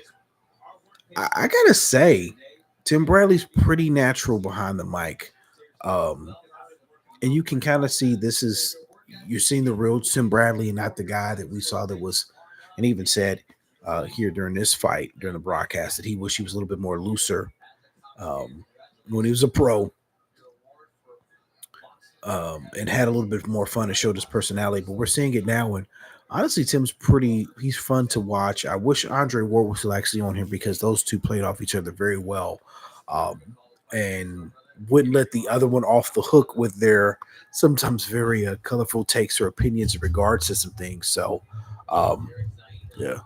Zaina was doing some weird stuff here to begin round number 7 with the dancing and pretty much, I don't know what he was doing there, but Johnson could not take advantage, couldn't land any shots.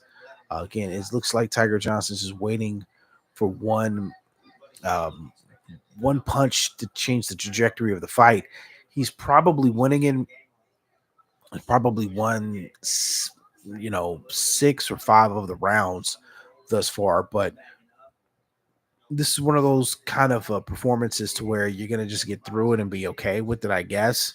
But this isn't going to be on his highlight reel because there's been nothing of real note that he's done here tonight. And I mean, it's a step up opponent for him, I believe. So I can't be totally mad at him. He's done enough to win the fight thus far as we here halfway through the 7th round.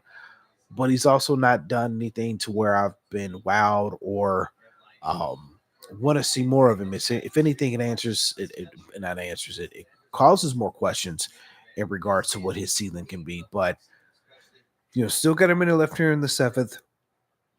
Got a whole nother eighth round left, so let's see what he can actually do in here. The first lady of boxing here. She's here as well. Wouldn't miss Anders Aya's fight for the world, she said. Oh, that was a nice right as Zaina was over-committing to his long right. Johnson caught him moving forward.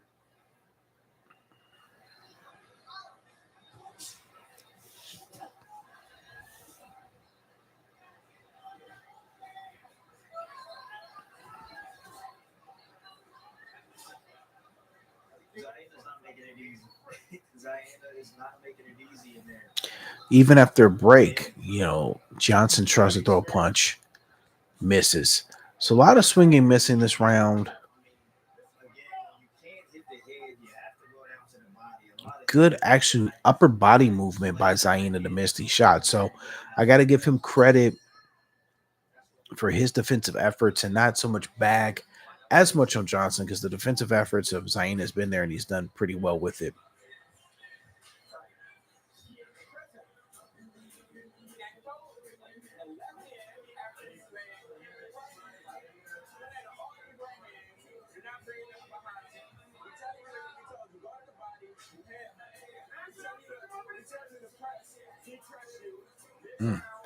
Good instructions here by Prentice Brewer.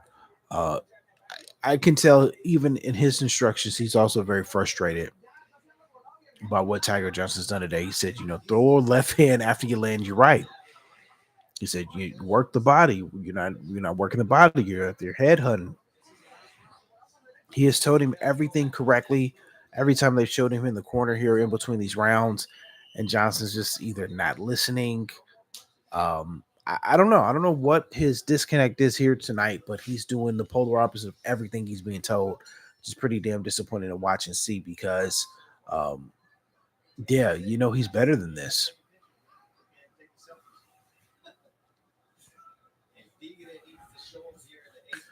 But I do think Zaina is going to need to do something here dramatic. If he can score a knockdown, I mean, you never know what the scorecards may read.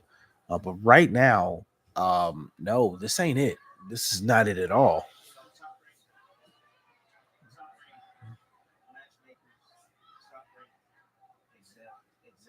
Executives out there looking at this that are sitting in the crowd right now and they're saying, okay, well, we saw what Toronto was able to do against this fighter. They look at Tiger like, he's 140 as well. Why don't we match him up with Polanco? Well, that's the fight that Tiger wanted coming into this fight, but he wanted to earn it with an impressive victory by doing more than Rohan Polanco was able to do. We'll remind you that on March 2nd, Polanco dropped Zaina with the left hook in round 7 and an uppercut in round 8, and that's why Prentice Brewer was saying, you got to throw that left behind your right. You're just throwing that jab, and you're landing your right, but you're not giving me any power behind it. Yeah, I'm not really vibing with what I'm seeing out of Tiger Johnson here. Also checking scores here, the Stanley Cup playoffs, and Florida up 2-0. Nice.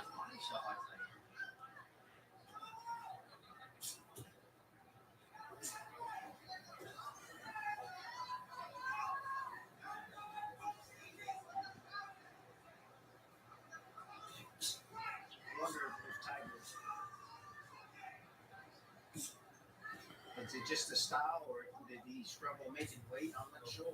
I'm not sure what it is right now. Oh, now there's the combination. That's what he should have done the whole fight. He finally lands a combination, hurts Zaina. 40 seconds left in the round, in the last round.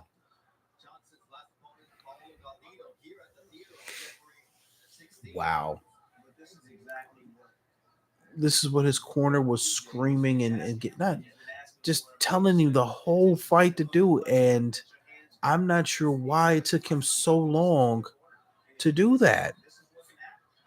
Like, if he was doing this, what he's doing right now with the combinations, and after he lands that jab, throw a left, dude, throw something else at Zaina. He probably could have got him out of here, but he didn't do that. I mean, he waited literally to the 42nd mark in the last round to do that. That's pretty damn disappointing to watch and see. So, I mean, Tiger Johnson will win the fight, but very frustrating to watch the effort here today. Back and forth, neither guy looking to exchange. Only throw one punch at a time, jabs multiple times. Good right hands from Tiger. Occasionally over the top of the right hand was Zaina. He started avoiding the shot. Tiger would come forward. You see when he would come forward and he let his hands go, he would have more success. But at the same time, Zaina, a little difficult opponent. Again, it's that slippery type of opponent. A guy that understands how to move, a guy that's tall, lanky, and rangy. These are the type of fighters that give Tiger a problem. And I think they're going to continue to dish him these type of work because he has to improve this, man. Zaina is a fighter that fights off his back. I mean, Johnson landed 27% of his punches, Zaina 14, 22% of his jabs, 10 for Zaina, and power punches 37 to 22%. Although those numbers are all in favor of Johnson, but the adjustments he didn't make is what's frustrating for me to watch and see, because it's something he should have done far sooner in the fight. And he didn't do it literally until 40 seconds left in the last damn round. That's so agitating, because you saw when he actually did it, put the pieces together and landed the combinations, he hurt his opponent, and then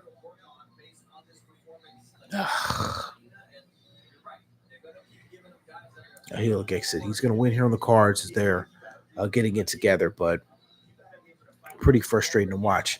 The bright side about this was, with it going all 8 rounds, so I'm looking at the clock here, we're 9 minutes to the top of the hour, which means soon as 11 o'clock Eastern, 10 p.m. Central Time hit, they should be going right to the co-main event here, co-feature with Shushu Carrington.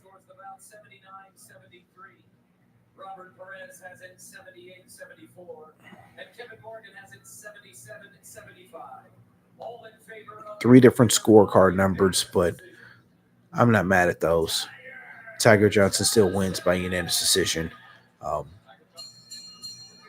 One gave him 7 out of 8 rounds. Another one gave him, I think, 6 out of 8. So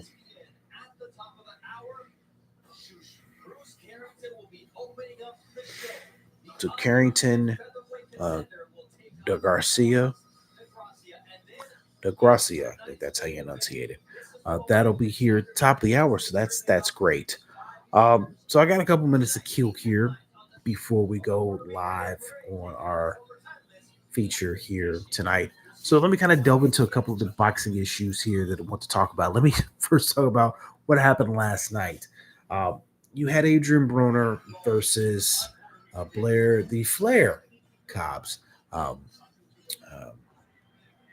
We did an interview with Blair. I'll get myself readjusted. We did an interview with Blair, Punch the Face Radio. Very colorful guy, very energetic guy. I got to also talk to him. I think that would have ended up being like his last fight for Golden Boy. He was on a Virgil Ortiz undercard, and very colorful guy. That's when he fought Maurice Hooker. So, mute this here as they've got some loud music in the background. But this was a weird fight because it was a Don King promoted card. Enough said there. Adrian Broner pretty much got beat up. He got knocked down, got his tooth knocked out in the fight. Just didn't look. He didn't look good. He looked washed. Somebody on Twitter said, now I can't remember who said it, but they had said my man looked like he was gaining weight after each round. totally disrespectful to Adrian Broner, but he just doesn't look good. And I mean, it's very clear the end of the road is here for his career. I think they say he's 33 and he's washed. He's done. And I know people don't want to be, oh, you can't say he's done. That's being very critical, yada yada. This guy is self-sabotaged his whole career. Now, I will give him credit for this, at least in ring. In ring, he's never quit. Now he's been outgunned, he's been beat up, he's been outboxed, but he's never actually quit. Um, how seriously he takes his training camps and how much he's physically locked in, that's up for debate. You know, he said before he's battled alcoholism and he's had issues with that. So, you know, part of me wants to feel bad for me from that aspect. But no, I can't feel bad for someone who squandered so many opportunities, who squandered chances to make millions and millions of dollars and you know, in generational changing money, and has messed it up, just screwed it up. Um, his career's done. That loss to Blair Cobbs last night, that's his career is done. So I am a little bit interested to see what Don King does with him. If he just shelves him going forward. Uh, this was the actual first time he fought a real opponent in Blair Cobbs and got beat up. As far as Blair Cobbs goes, I don't know if this was a one-off deal that he did with Don King, if Don King's got options with him, which he probably does because it's Don King in the contract. Uh, they've thrown his name out there for him facing Jerome Ennis here for Jerome's card here that's in Philadelphia after his opponent dropped out due to a injury. Crowley didn't clear his medicals with his eye. Now, I got corrected on Twitter for saying this because I'm thinking, well, somebody dropped the ball and should have been paying attention. But apparently Crowley had eye surgery. It's not healed to, I guess, the liking of the medicals, and he's got to drop out of the fight. Well, like I pointed out, shouldn't someone have known that he had eye surgery before this was signed? And shouldn't a promoter or somebody gotten some sort of self-assurance or some kind of medical document saying, hey, he'll be medically cleared to fight by X date, or he is medically cleared? You would think, but now he's out of that fight. Now they're searching for an opponent for Ennis. They're not going to cancel, delay the card simply because Ennis has sold a shitload of tickets there in Philadelphia. It's a homecoming fight. I don't know if I'd throw Cobbs back in there so quickly. I'm trying to figure out the date. I think it may be in late July or August. This Jerome Ennis fight. So that's a quick turnaround. So I don't know about that, if I would be really 100% comfortable with that. If I'm Cobbs, this is your opportunity to make a major payday because it is a Matchroom boxing card. So I think they pay him well for that. So I don't know. I mean, I think he could. I think Ennis is a good enough fighter to where it's going to take a lot to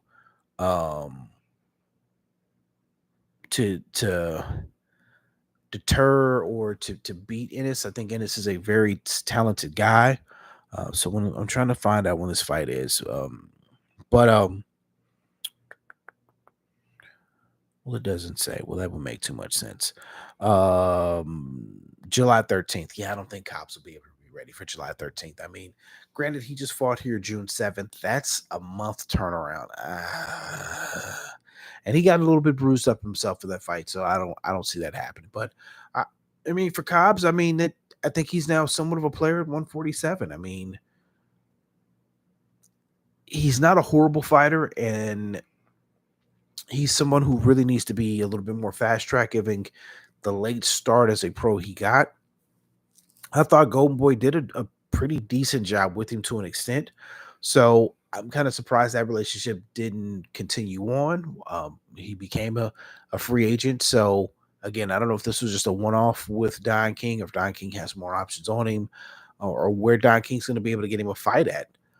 Because you can't just feed him tomato cans down in Florida at Hard Rock and think people are going to draw and want to see that order that on pay-per-view. So, but congratulations to him on his win here last night. I also need to touch on here the 5-on-5 that they had here last weekend between Matchroom and Queensberry Promotions. Really, the two heavyweight fights, two ones I want to focus on. Deontay Wilder is washed. He's done. You're talking about guys that are done. He is done. Big Bang Zhang knocked him out, stoppage, and Wilder just didn't look like himself. And look, and I'm gonna stand on this and say this, and whatever. Malik Scott is not a good coach. He is someone you should never have hired as a trainer. I know you can't always work with your friends. You can't always hire your friends. And I know these guys were friends outside of the ring. Malik Scott took a dive and didn't get hit with a punch and took a loss to Deontay Wilder. I think he might even retire after that fight. But not a good trainer. Not at all. Not at all. He's not a elite trainer for a heavyweight or heavyweight champion. He just isn't. So he's done in Big Bang Zhang. Hey man, his style very large and lethargic. I don't know where he goes from here, but I want to see more Zhang. Zhang's been doing his thing. Daniel Dubois versus Hervik. Hervik sold his fool's gold. Just in watching what little he offered for Dubois, who I honestly thought with Dubois was a guy that was, I don't know, you kind of wondered if he was a little bit fragile. He's kind of had some outings out recently where he didn't look the greatest in the world, but, maybe he's bounced back and learned from those. So I thought Hervik was going to go in and kind of crush him, put pressure on him and crush him, and that didn't occur, which sucked. So, yeah, very odd, I think there. And then you had Deontay Wilder's news come out this week about the domestic violence issues that he had with his fiance there in down in Alabama. So I think the UFC is now over. Maybe no, because I know they just had a thing saying the main card will start here after the UFC, and I see them interviewing someone in the ring now. So I'm assuming the fight is over. Yep, this is the main event. So looks like we're actually going to start close to being on time. Isn't that something? A fight card starting on time on ESPN for boxing. That's a pleasure to see. It's actually going to start at a decent time for once. So yeah, I mean, wasn't really shocked by the Deontay Wilder loss. Now, Daniel Dubois may now get Anthony Joshua in the UK. I think that'd be a huge fight over there in the UK. I know, the Middle Eastern powers that be are throwing a lot of money around, but that fight makes all the sense in the world for the UK. That just makes too much sense. Queensberry versus Matchroom again, with Dubois being a Queensberry and obviously Joshua with Matchroom. Makes tons of sense. I think makes tons of money over there for him. So I hope that is the situation we see. And like I said, for Zhang it just kind of sits around and waits. I mean, there was his name was thrown out there as a possible opponent for Jared Anderson for August, but that didn't happen. Martin Bakoli's now going to take that spot to face Jared Anderson on the Terrence Crawford undercard fight. Undercard. He's going to be on the Terrence Crawford fight undercard. So, yeah, I mean, heavyweight division is a very interesting division. I'll be honest, the rest of that 5-on-5 card, I didn't really watch. I just really locked into the two heavyweights. Those are the main event fights as far as I was concerned. But Deontay Wilder's done, and somebody showed a photo of all the PBC fighters from one time all grouped together, and it's been a tough go for them. Charlo brothers have had issues inside and outside the ring. Obviously, Adrian Broner, Danny Garcia's pretty much retired. Deontay Wilder, Errol Spence with his loss, and now he's doing interviews with Frank Martin because he's promoted by he promotes Frank. Pretty much Errol saying he's not going to fight against October and November, and he's still searching for a trainer after he's parted ways with his longtime trainer. So have the mighty have fallen, but it also now makes a little bit more sense to wonder why you're seeing PBC fighters go elsewhere, contracts not get renewed, fighting on other cards. It does look like it's the beginning of the end, or another phase for what PBC was doing. I mean, next week people want to, they want me to get hyped for a fight card that I'm not all that hyped for. I think Tank versus Frank Martin is going to be one-way action. I don't see Frank Martin having much of a chance. If he lasts 7 rounds, I would be stunned. The David Benavidez fight of him moving up now to 175, that is a little bit intriguing. I will say that. I want to make sure I get the guy's name correct here. Gavastik. I think that one is actually intriguing to me. That's that is a little bit intriguing to me from that aspect. The rest of the undercard, not so much. I know Carlos Adamet is going to be on the card. Who else is on here? Because they did a giant listing of it. Kieran Davis is on the card against Elijah Garcia. Mark Magasaso, Ruben Villa. So is that going to be your on Prime? Okay. So it looks like you'll get 3 fights on Prime on the undercard before you get,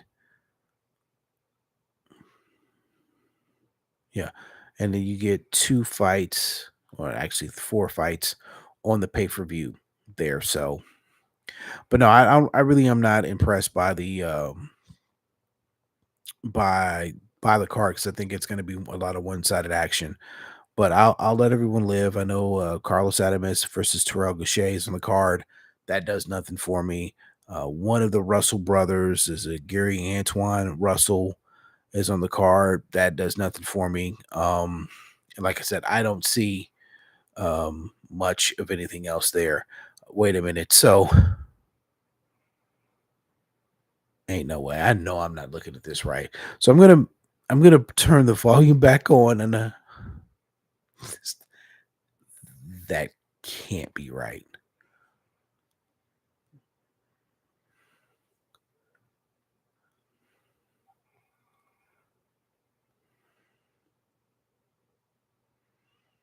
Huh. So, because I mean, who else would have it? TMZ Sports and TMZ are reporting Ryan Garcia was arrested for felony vandalism at the Waldorf Astoria in Beverly Hills Saturday afternoon. Law enforcement sources say he trashed his room hallway at the luxury hotel where Ryan was taken away by Beverly Hills PD. Oh, wow. And there's video of him being taken away by PD. That guy's crazy. And the thing is this, he also had police come earlier this week to do a welfare check on him. Absolutely batshit crazy. Just insane. All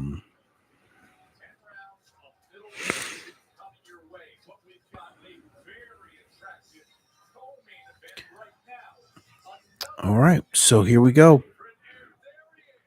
He's walking to the ring as we speak. Shushu Carrington. 11-0, 7 KOs. He's 27. I thought he was younger than that. One thing with him that I've definitely seen the last few fights, there's a bit of a mean streak that's there with him that I really, really like. And it seems like he's getting a little bit more of his grown man strength. Crap. Which I also like because, well, that's cool.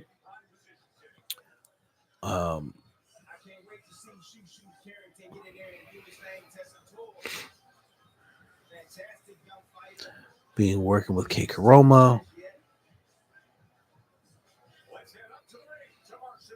So I'm glad that they're getting this rolling. So here it is, 10:08 Central Time, and we've already got both guys in the ring.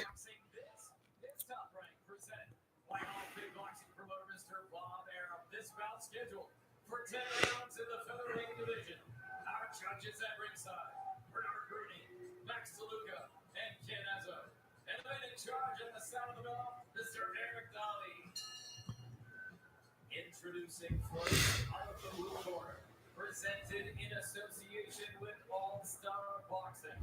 He weighed in at So Brian how do they enunciate this? his record, 29 victories Hmm. with 3 defeats, 1 draw. Signed to fight on 3-day notice. Victories Wow. on knockout from Panama City, Panama. Brian De Gracia. Okay, that's how you enunciate it. So he signed this fight on 3-day notice. I honestly had no idea who Shushu Carrington's original opponent was. So, okay.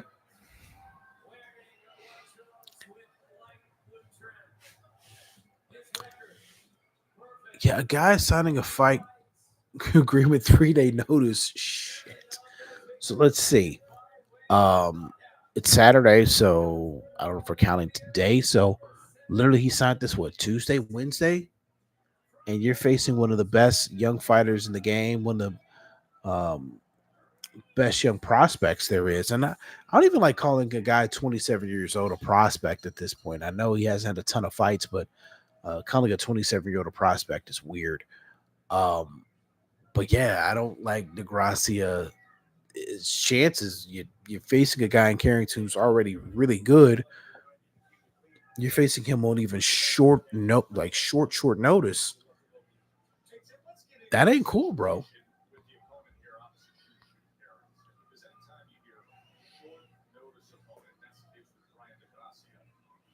Officially, he was put into this bout on Wednesday. Unofficially, he had 10 days' notice. However, you could go back weeks and weeks because the original opponent, Jose Vivas, had to withdraw due to travel visa issues, but they knew weeks ago that it could come down to the wire. So, That's interesting what Joe Tessitore is saying. So I guess for weeks, DeGracia knew that he could be in here because the original opponent for Carrington had, I guess, visa travel issues, and they knew he may not be able to make it to the States to make the fight. So they said officially it's a 3-day notice, actually more like 10, but he knew he was in the running for weeks. That's crazy. But credit and kudos to Top Rank, I guess, in that regards of keeping a plan B available just in case things got weird with your original plan. So you could keep Carrington on the card. I mean, I respect it, and hopefully they probably told Carrington and his team, hey, we're going to book you versus this guy, but it's a chance that blank may be your opponent. So, okay. So it will be interesting to see how prepared he is for this now. DeGracia, I'm not seeing anything thus far really special from him. I mean, he very weird stance regards to when he's throwing his punches here. Not a lot of good upper body movement. A lot of winging punches I can see from DeGracia as well. So that's something he's got to be real careful with, because when he threw his last really winging shot, Carrington threw a body shot that landed very crispy. So could be something that if DeGracia is not careful with going forward, he's going to get tagged with a lot more when he's throwing those wild looping shots and leaving his body exposed.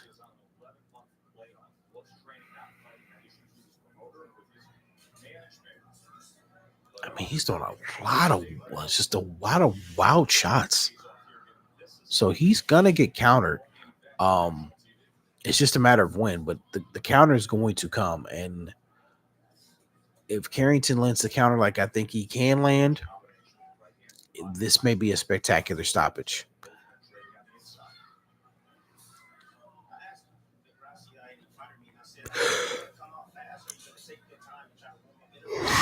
Yeah, this is a 10 rounder. Right now, he's coming out really fast right now. And he took this fight on short notice, so conditioning could be a factor. This fight Yeah, it's an interesting thing brought up here by Tim Bradley um with DeGracia starting off so fast. Will he be able to keep this up for the whole fight, given the fact that he is um, taking a fight here on short notice?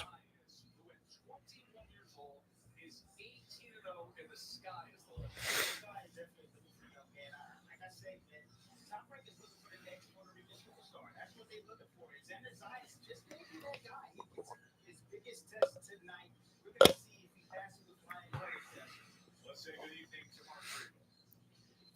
The last guy to make this weekend his own was Miguel Cotto, Sergio Martinez, Sam Judah, and Paulie Malignaggi right upstairs. That's the kind of career Xander Zayas wants for himself. Look, he is just 21.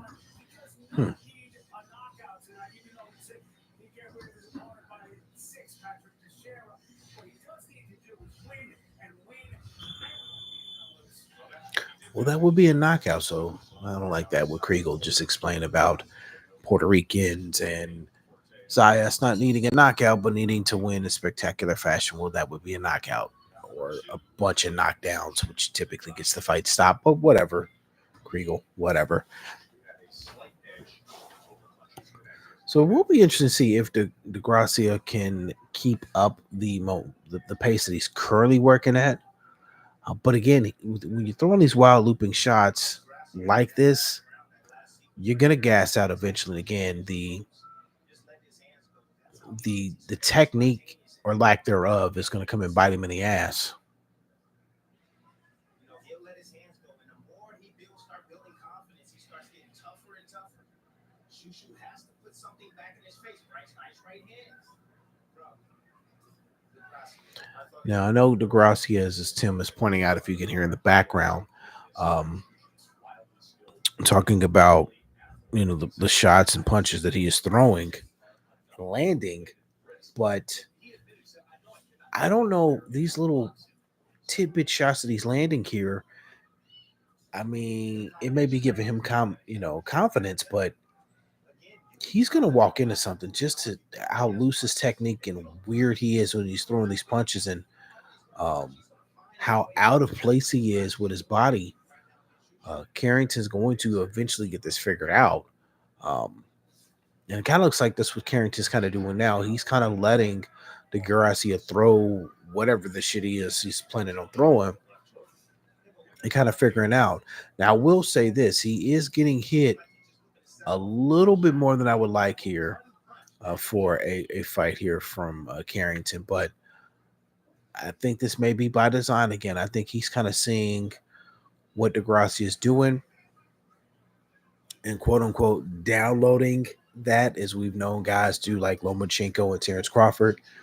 But I think he's going to probably start getting this figured out here in the next 2 rounds.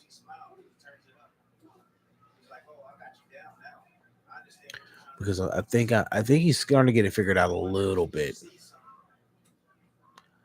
But again, another wild winging shot that misses.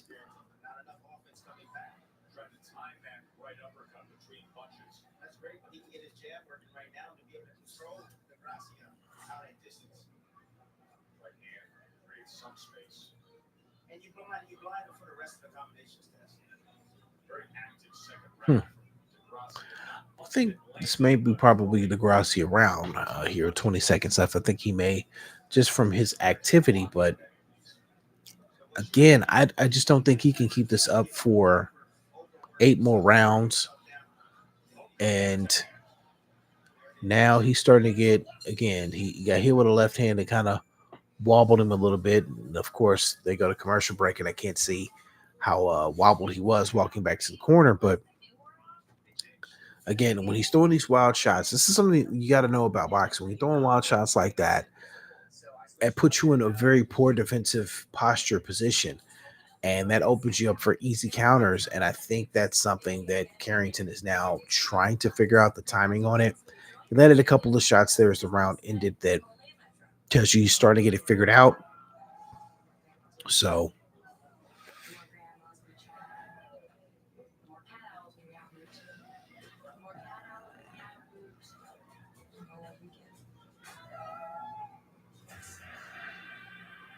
it's also weird that I pay for ESPN Plus, but still have to watch commercials.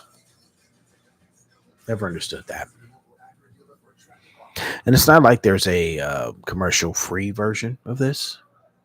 Weird.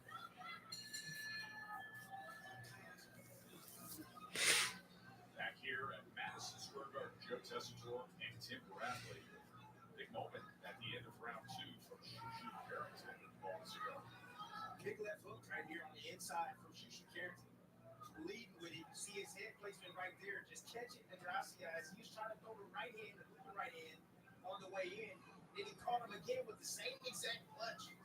Beautiful setup right there from Shushu Carrington. Just getting his head outside, seeing the opening, and executing. So punch stats go up from round number 2, where both men landed 14 punches. But for Degracia, he threw 118. So Carrington's defense doing the job blocking most of the work. Yeah, DeGrassi's throwing a lot of punches, as they're pointing out in regards to the stats. They're not really landing. And again, when you're throwing that many punches and you're that active, can you keep that pace up for the entire fight? He's not really slowing down yet. But again, that defensive style is so sloppy of his. I say that, then he lets 3-punch combo.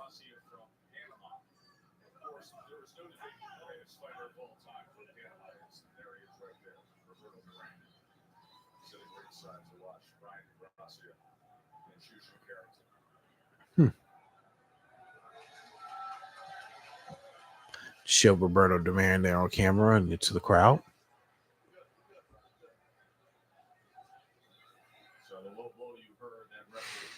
Pausing the action right now due to a low blow.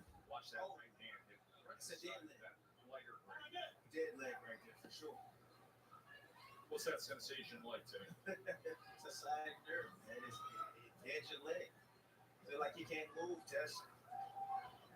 Just pay attention to see how Degracia moves. Didn't take advantage of all the time. Should slow him down a bit. Slow those legs down a bit. Again, just the sloppiness from Degracia with the punches. I mean, I guess this is a style, but so far, I mean, it's quasi effective. I mean, he hasn't landed anything that's hurt Carrington. He sees an opening.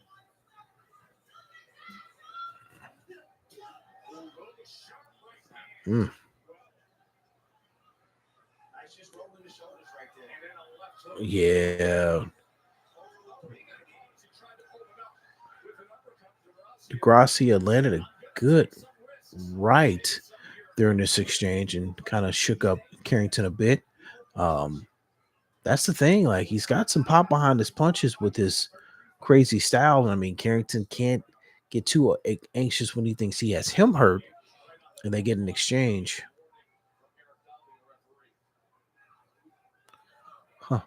As they show in the crowd, Edgar Berlanga is there. Kind of not too surprising. I think he's cool with Xander Zejas.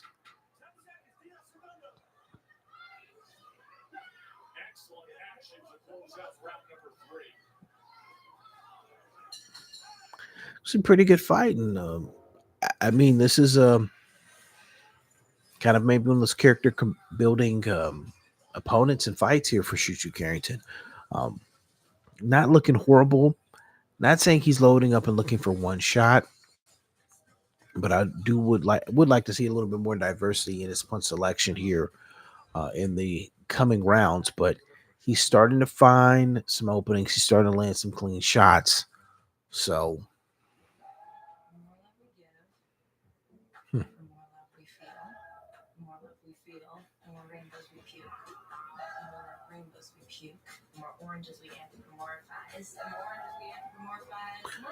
Again, man, it's come on, y'all got to stop with the commercials here on ESPN Plus when I'm paying for ESPN Plus.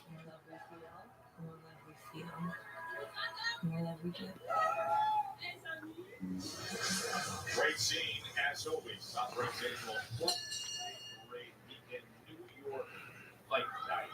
Be a part of those New York fight nights where we start off with Brooklyn's Shushu Carrington, then the Puerto Rican figure Xander Zayas. Watch this right hand, Tim. Yeah, Shushu is a control freak. Absolutely. Especially in the inside. You see this? Look at this composure around the inside. Short, compact right hand, left hand up in there. Just a nice little shoulder roll. Get his head off the line. Comes right back with that counter. As straight Beautiful as stuff. it be with that counter right hand. Extremely short, too, Jess. Short. Round 4, Carrington with a 38 to 30. Let's see. See what Carrington does here this round. It still looks like he's just waiting to counter with one big punch. Nice body shot there. So Roberto Duran moments ago sitting ringside. One of the greats of all time.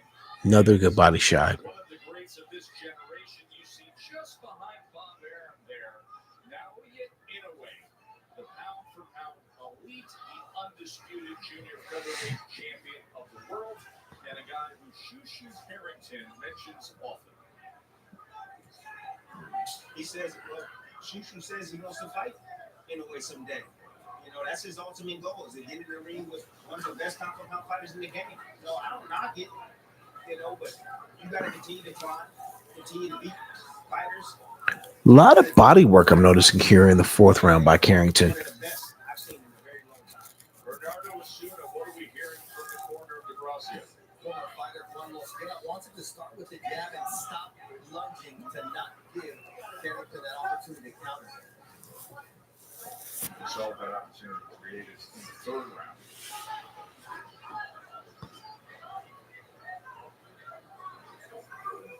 Shushu again using feints right now, trying to set traps.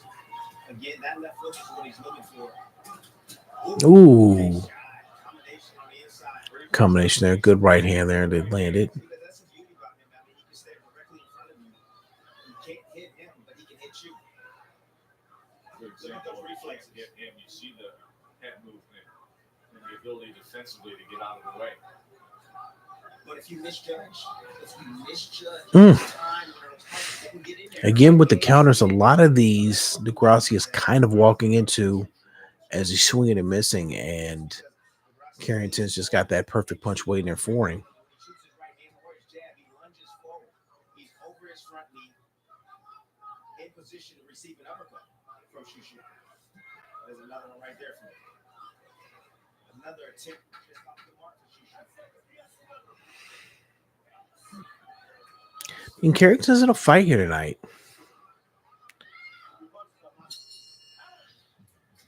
Through 4 rounds, and I mean, it's wow. Not anticipating to see this here today. Showing a commercial for College Football 25.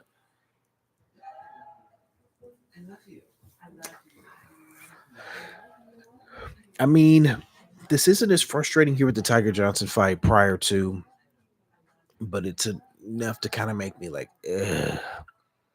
But he's doing, Carrington, that is, he's doing a little bit better job. He's got the defense up, and he is throwing some punches and landing combinations.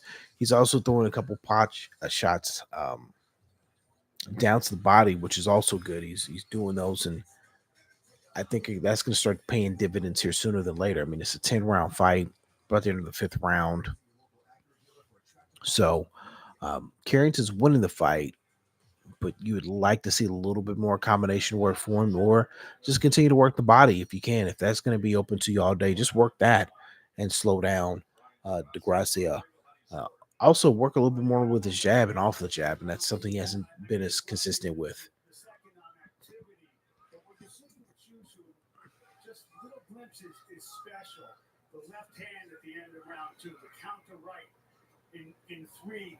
This is a kid who combines Brownsville swagger with Olympic pedigree, and I have no doubt his coach Kay Corona says people will be studying in the same way he's. It's like the short right check hook is there a little bit more for Carrington. Would love to see some offense off of that defense.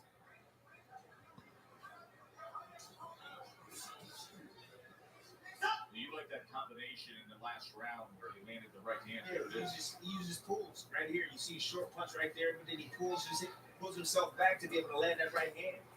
I was able to produce a knockout in his last fight test. Beautiful pull right there, counter right hand.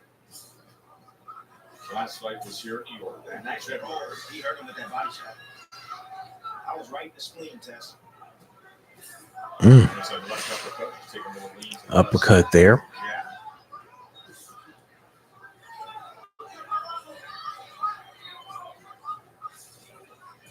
The Gracia right now seems a bit looking a little hungry.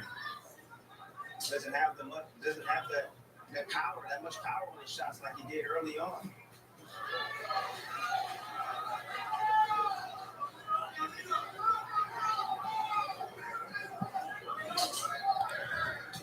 Nice right Okay. there.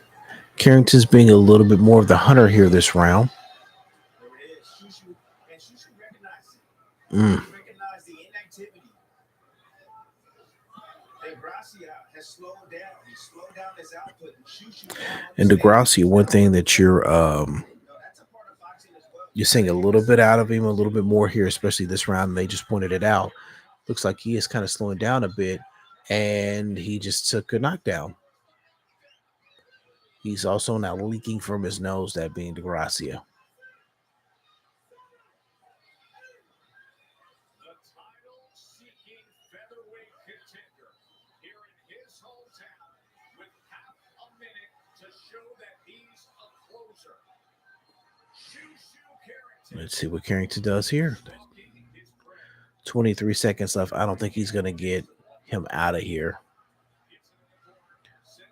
DeGracia is throwing punches back, so I think he's going to need to get knocked out cold here in the next 10 seconds for this fight to get stopped. Mm.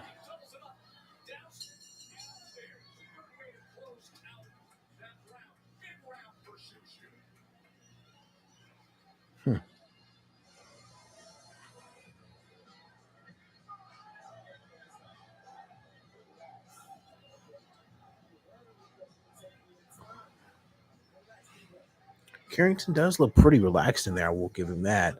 Carrington right there, just stepping out, half a step back to create that space for that right hand. But when he decides to let those hands go, he's accurate. He's precise with these shots, deadly with these shots. DeGracia did everything that he possibly can to try to stay on his feet. However, Shushu. Yeah, he got hit behind the head. That's what threw off his equilibrium. It's literally what I just said. And then Tim Bradley goes and says the same thing.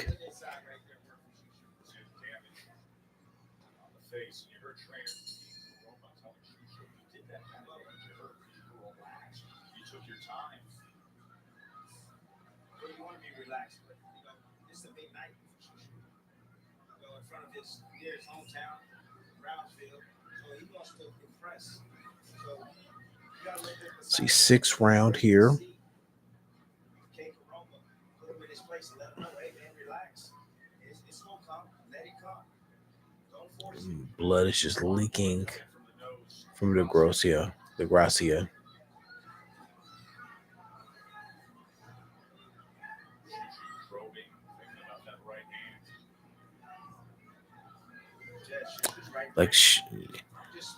Looks like Carrington is looking again for one shot, but for DeGracia, he's smart, not giving him that opportunity.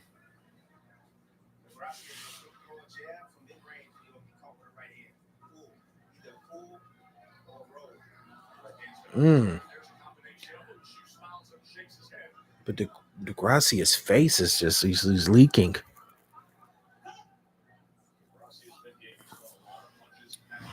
Telling Carrington to come on, but it's like, bro.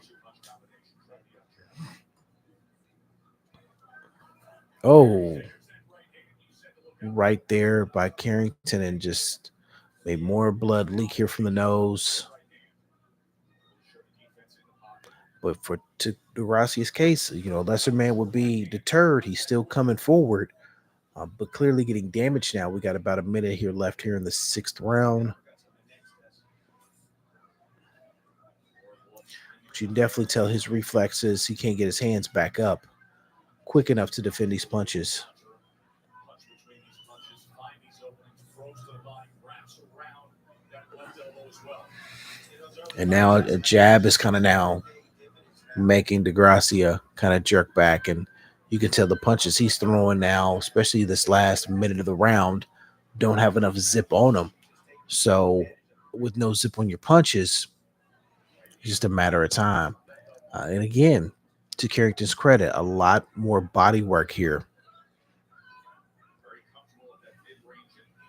You can tell by the way that DeGracia's holding his hands, he does feel a little bit self-conscious about those body shots. The mid-range is where your opponent can hit you, you can hit your opponent. It's a very dangerous range. That's where most knockouts happen, at mid-range. But when Just keeps backing him up on the ropes. he shots like Juicy does, especially. And he's had DeGracia on his back foot last 45 seconds of this round.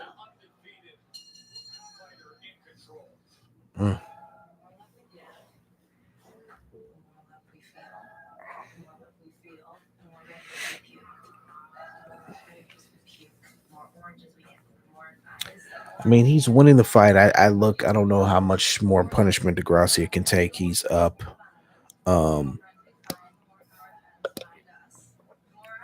Probably up now 5-1 round wise.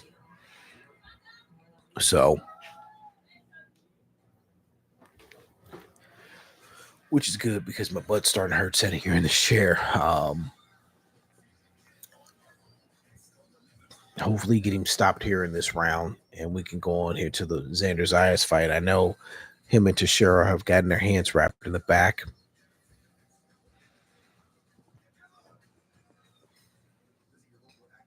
Again, the commercials while I'm watching ESPN Plus will always be annoying to me. What am I paying for?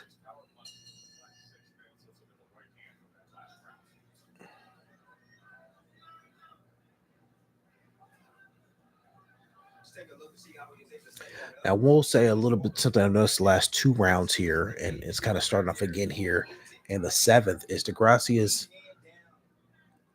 He's dancing around the ropes a lot more. Not so much trying to take control of the ring.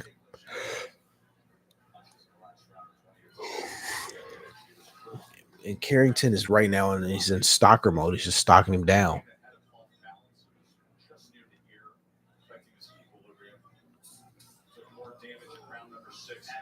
And another body shot. And you can tell by the way DeGracia is moving, he took 2 body shots there, and he's a little bit self-conscious now. Just took a third. So maybe a body shot that actually ends this thing at this rate.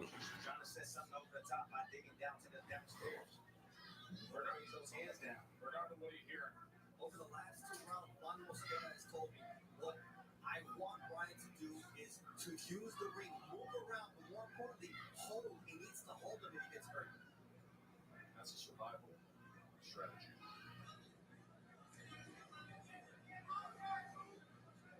So deep hold well behind on the cards, already down.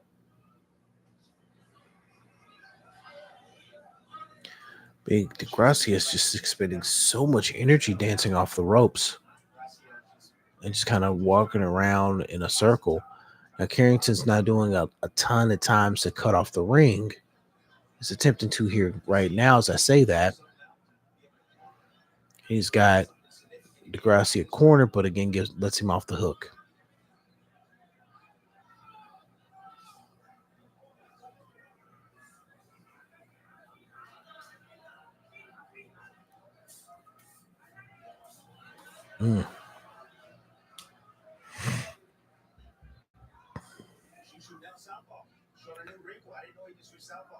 Well, he's in such control. Now left hand. Hands are down, and he lands that back power. Now, I don't like what Carrington's doing now. It feels like a little bit showboaty-ish. That's a word. Hands down as he's in southpaw position. Did land a couple of lefts there. When you get that new stance, it's like you got to recalibrate yourself. You being your opponents. Unorthodox. And now you see the movement start back again for Gracia. Another body shot. Oh. And Gracia gets dropped, almost goes through the ropes there. Says he's okay, but now he was leaking from his nose. Now he has an abrasion here on the left side of his face. The round ends again. If there's more time left in these respective rounds, I think we would have a stoppage on our hands at this point, because it's just been all one-sided action here for Carrington, really since the second round.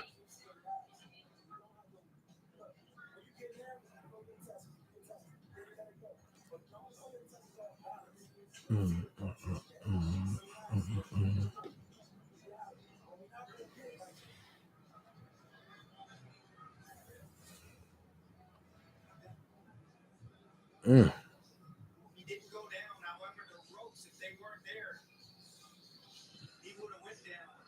Nice short right hand, just combinations. Getting Gracia out of position.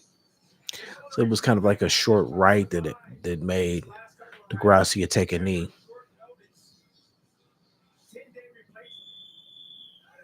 Even funny thing is Gracia, so as he was even taking those punches, still trying to throw punches as he was going down to the ground. So That's considered a knockdown in boxing. you can kind of see even just the way that Carrington started off this round. He's going to try to go for the kill and get it stopped here. You see the legs, sweeping left hand, sweeping left foot. Look like, yeah, he was walking around with rocks in his shoes. Just a split second, his feet didn't look right.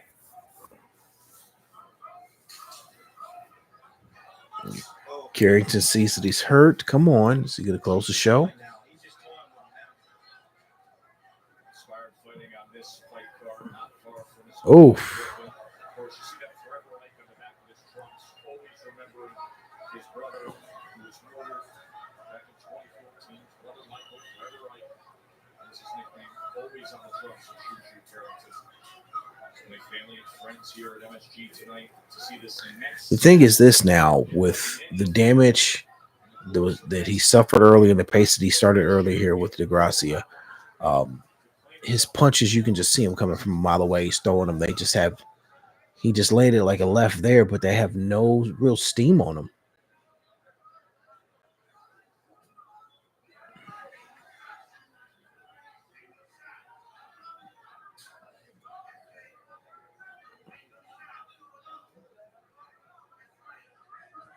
Right now, still feeling defensively responsible right now. Although he's in total control right now, it seems like he sees the punches coming before they even throw them. Literally, Tim Bradley's repeating this stuff I just said seconds before. Really think he is stealing my feed and taking my thoughts. Yeah, he's fighting back. He's trying to fight back in spurts. He might land one here or there, but Shoo's in total control right now. Got him on skates. Minute left. Gracia definitely does not look like he has his legs totally underneath him here. Let's see if Carrington to get him stopped here in the 8th. To give Gracia his credit, he's a tough SOB, man. He's suffered some damage. I think he's trying to corral it. Now I think it's going to be a body shot. It's going to be a liver shot.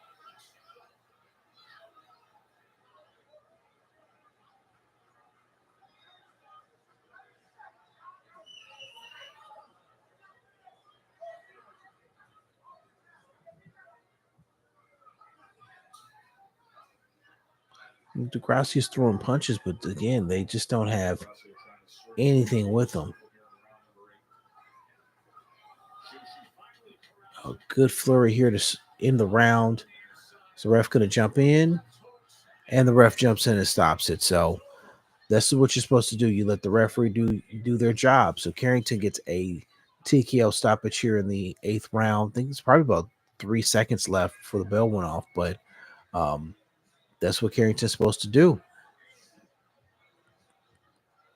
And he gets greeted by Carl Moretti here as the fight ends. and That was a systematic says salute there to Bob Arum.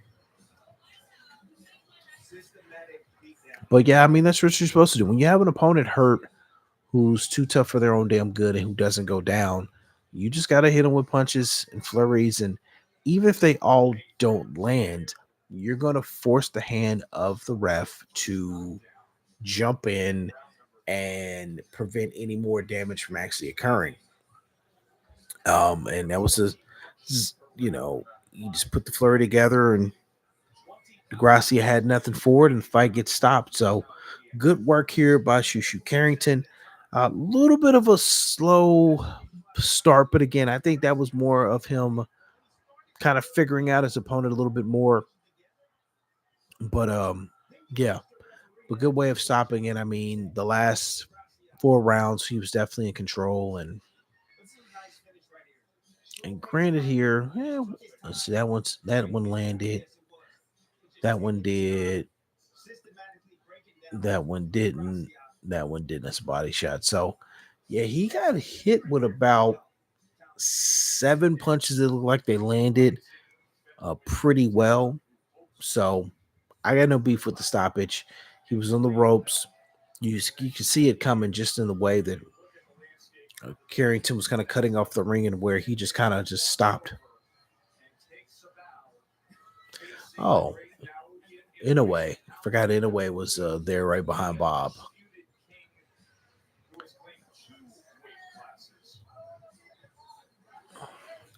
Jorge Linares talking to Shushu.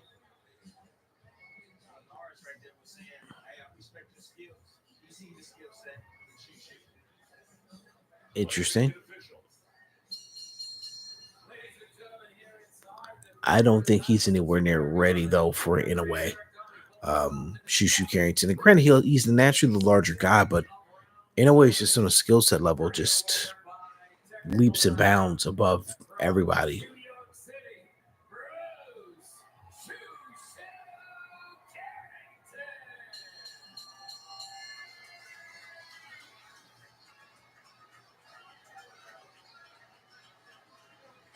Top Rank Boxing on ESPN is presented by AutoZone.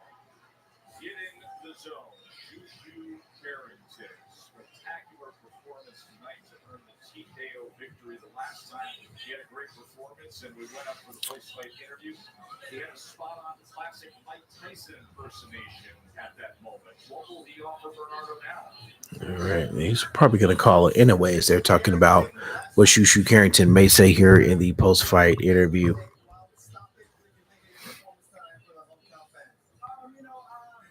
I mean, it's some things I could have done more. There's some things I could have done better, like, on the defensive end. But, he was a tough opponent, man. I'm super happy that, Brian, he had came in and, took the fight in last minute notice and everything like that. But he came to fight. He's really strong. His knockout ratio shows the power was there and everything. But, me, I just, I have a lot of experience to know how to get around that, break my opponent down and do what I do. And that's how we got the victory. You told us your mentality Okay. is different. Well spoken here by Shushu. To dominate. Do you feel you did that tonight? Yeah, 100%. He had a lot of will. There'll be some times I would catch him with some shots. He'd be like, "Whoa, come on, let's go, Shushu." And I like that. I like the guy that like to fight, but that gave me even more of a reason to want to break him down and get him up out of there. You got a lot of belts around you right now. You know who else has a lot of belts? Now, anyway, the man who is in the crowd. Now they're trying to ask him about Inoue. No, that's no. Who's actually leaving as they're literally talking about it. It's interesting that he's here and he came to watch, and he's leaving right now, so obviously he came to watch me. I'm ringing bells and I'm making noise, and that's what we plan to do, continue doing our career, and I definitely want to make that fight happen sometime soon. Thank you very much, Shushu. Tess, we send it back to you. Interesting. One more thing for the Puerto Rican fans. One more thing for the Puerto Rican fans, man. Viva Puerto Rico, puñeta! Okay, and then he gives a shout out to the Puerto Rican fans here. So New York's rising star gets a TKO win. And now the guy who most of these fans came to see is Puerto Rican Nick Parade. It's kind of funny though that Boxing star is ready. in a way dips out, doesn't stay away from Sanders Zayas, and Carrington points out that hey, he came here to see me, obviously. So Yeah. All right. Well, hopefully we won't be long here for Xander Zayas and Teixeira to ring walk here, as I am getting extremely sleepy and even nodding off here on the street. Yo, this is wild.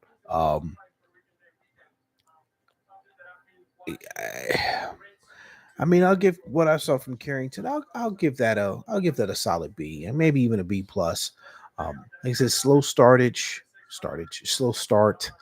Um, and I mean, he kind of had an awkward opponent in front of him, but once he kind of figured it out, and you definitely saw the last 4 rounds, he just kind of was letting DeGracia kind of fall in the traps and counter him and hitting with stuff, and the wild punches and the awkward stance and leaving himself open for counters, especially to the body, caught up to DeGracia. So salute to him for the taking the fight, though. I'm granted, I mean, they said he's known for a couple of weeks that he could be an option, but salute to him for being ready, and he brought the fight. I mean, he wasn't there just to get a check. He did give effort and made a pretty solid representation of himself. So as far as the main event goes here with Teixeira here and Xander Zayas, what's left in Teixeira's tank is going to be very important.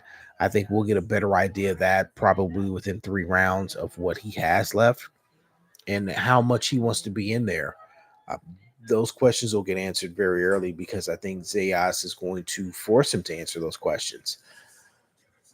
Depending on his response to that will depend on what this fight looks like. Now, I don't think Zayas is going to get him out of there. Teixeira's a pretty durable and solid guy.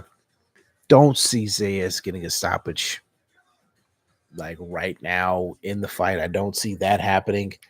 I don't see him getting a stoppage win per se.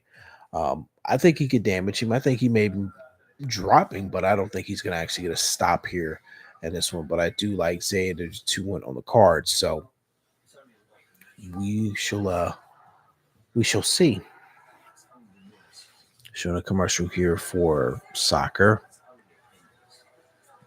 That's a sport I don't get, but whatever.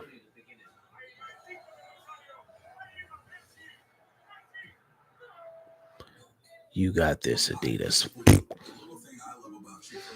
Show Chick-fil-A commercial right now. Some Chick-fil-A sounds kind of good, but they're closed. Yeah. Well, no Chick-fil-A until Monday.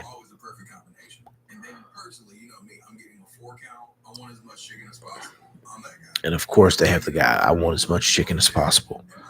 Lord have mercy, these commercials. But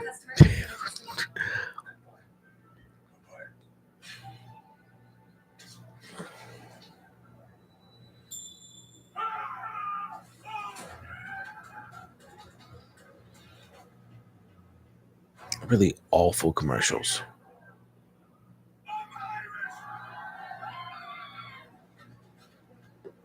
You're 2% Irish. Yeah, I know. That's all you need. So much everyone. Okay. All right. So here we go. Main event time.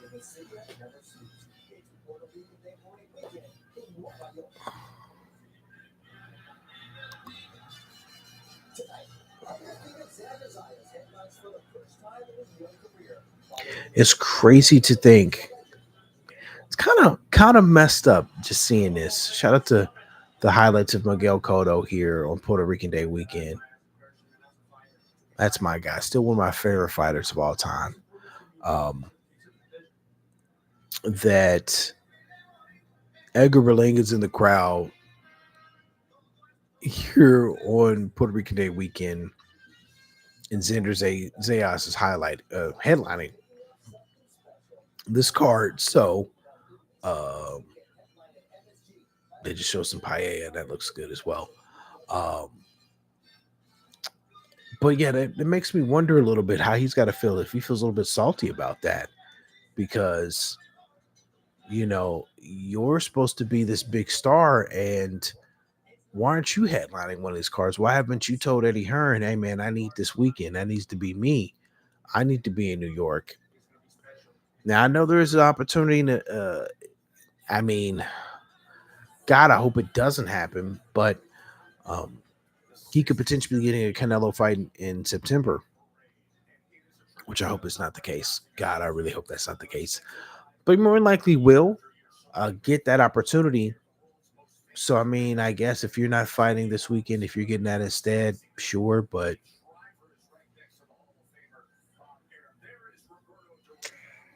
I don't know. I'd feel salty about that.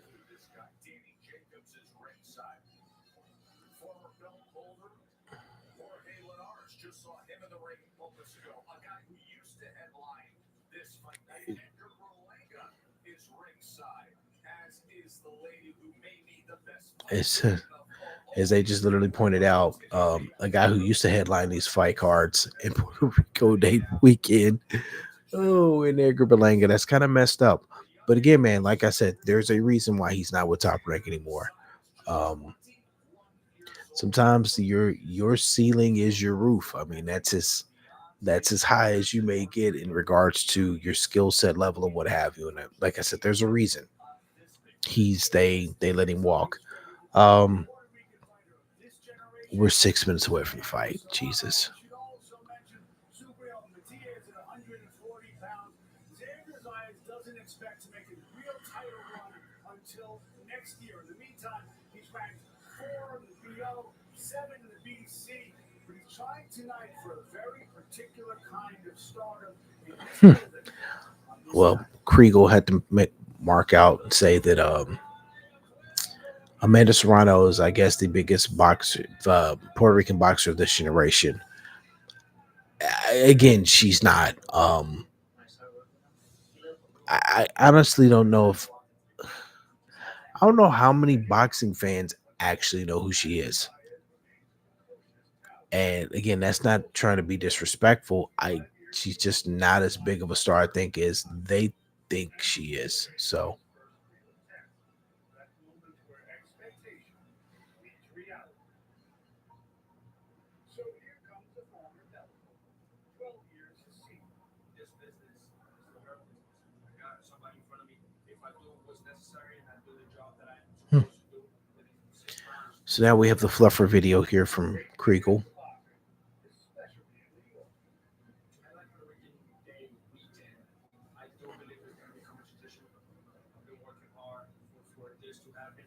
Now it's here. I got to take advantage of it. Now, if they can just find more talent to go along with Xander Zayas for these cards in June in New York, because it's pretty obvious that the kid can sell. He's a hell of a fighter.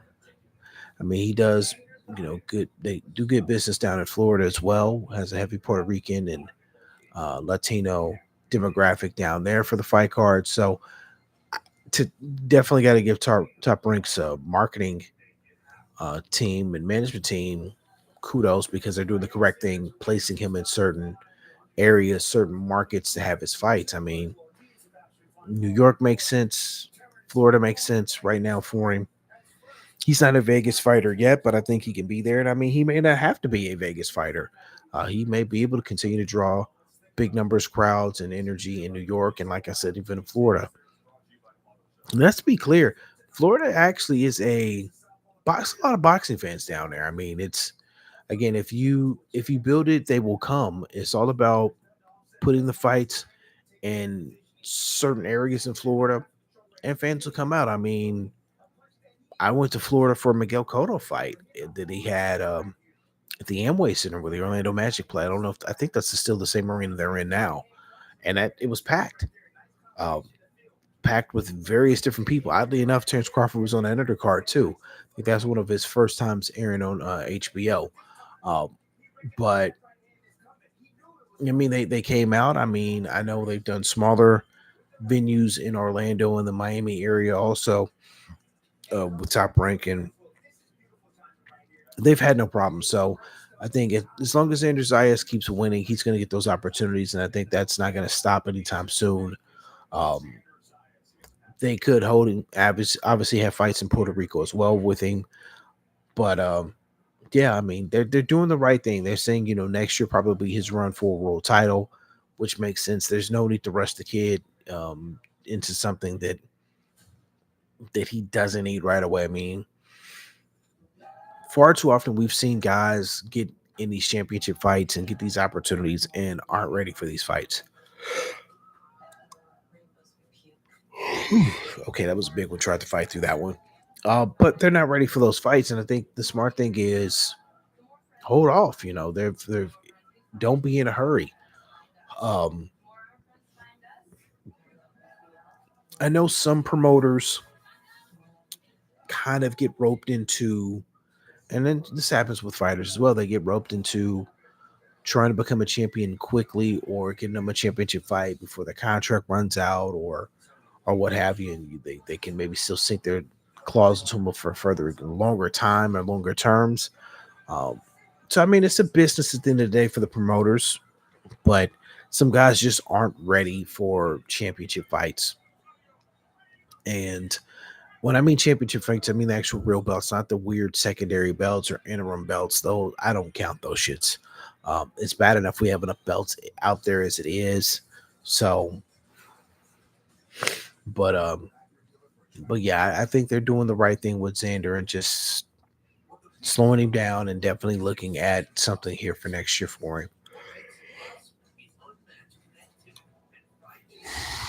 Ooh, as I continue to yawn, been almost on the stream 3 hours, so it's now 11 o'clock here Central, and I'm starting to feel it again. I've been up shit 7 something Central Time this morning, so this makes for a very long day, um, and sometimes this wasn't as bad this time around. Sometimes the flow of the actual fight cards can be a little bit dragging. Didn't really happen here today, simply because a lot of the fights would have going in the full roundage or close to it. So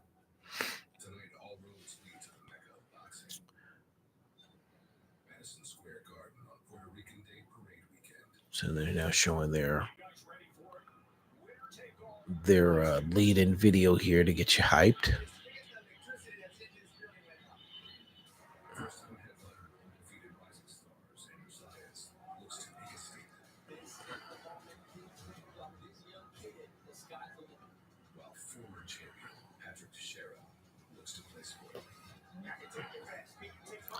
So I wonder if he's even still with Golden Boy Teixeira or if he isn't.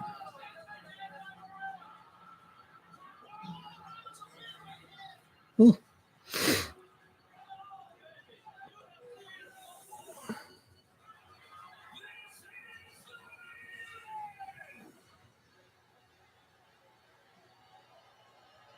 All right.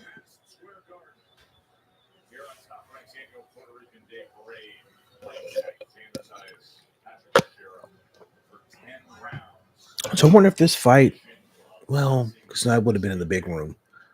So say with the NHL, uh, the Stanley Cup Final starting today, if the Rangers would have been in it, if this would have affected that any, but that would have been in the big building. This is here in the arena or the theater there at Madison Square Garden. I've never been to Madison Square Garden, so I have no idea how it's set up.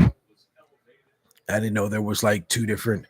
I never realized it was like a building inside of a building, so I never knew there was like a separate how the theater worked. I thought that was like something like next to it, but it's actually inside of Madison Square Garden and like downstairs, which is also very strange. Like the regular arena's on top of it. I know I was watching boxing one time, and it was somebody's concert that was going on the same time that boxing was there in the theater, and how they were so loud and the crowd was so loud, like the roof above them was shaking. No way in hell I want to be in there, folks. That no. Yeah, Xander Zayas walking to the ring. So he is 21. So the thing is this, like at 21, he's not even reached his grown man strength. So he is still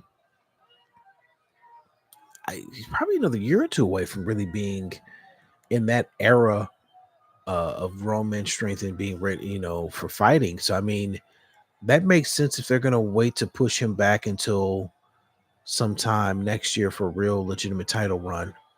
Now here's the weird thing with him coming into the arena. There's like no like they have to walk through the crowd, which is so awkward.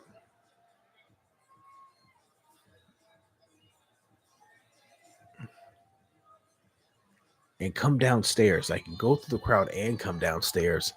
There's just so much calamity that can happen there.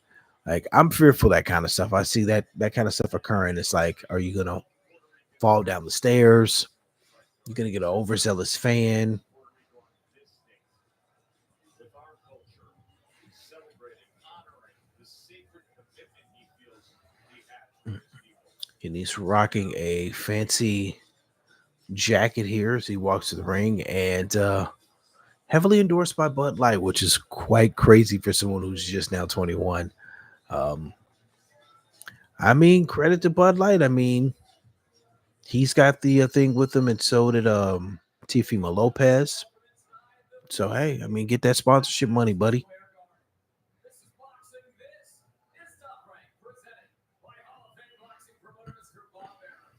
Brought to you this evening by AutoZone. Get in the zone. By DraftKings Sportsbook, download the app now. By C4 Energy, energy that hits.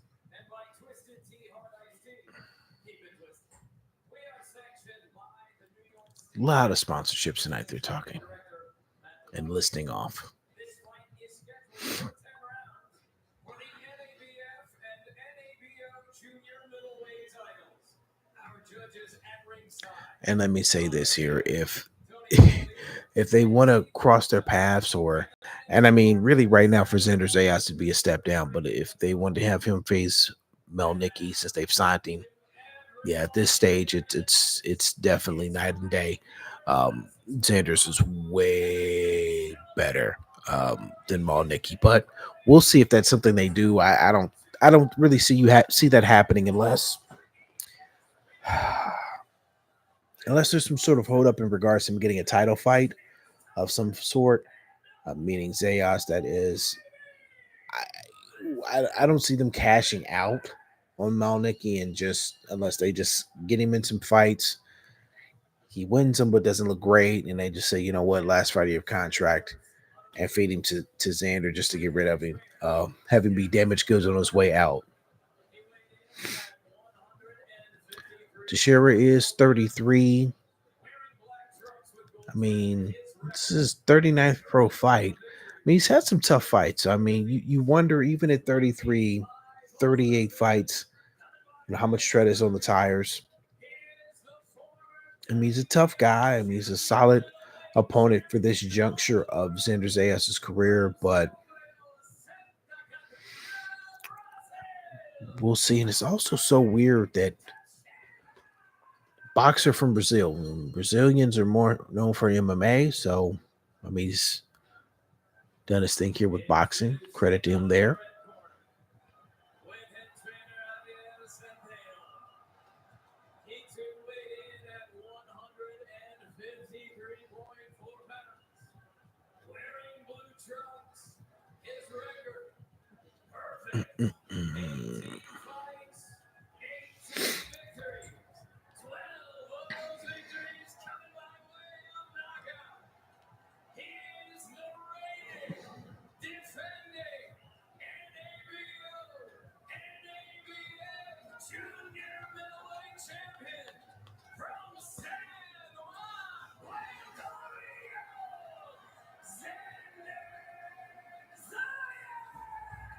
Showing people there. I wonder if Miguel Cotto came out here to the fights.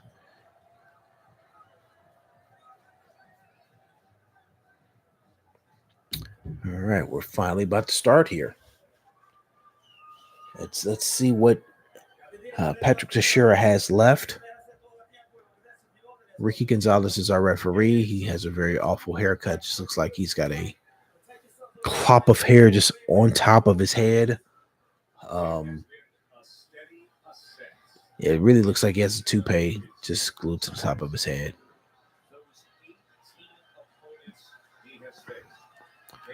Teixeira does look very relaxed here before the bell goes off, but almost kind of a timid look. Not, I don't know. So let's see who gets off to the fast start. If it's going to be a fast start, if it's going to be a filling out process. He says that his first southpaw and a power puncher at that, a veteran former world champion. Well, let's get to the southpaw factor. How does it play here? All right, let's educate. Open stance back. What that means is lead hand. It's always at will. It's always battling for position. The backhand, the way you line up your backhand has a free lane to travel. It's about getting outside foot dominance, getting that lead foot outside of the opponent's lead foot to be able to set up your backhand.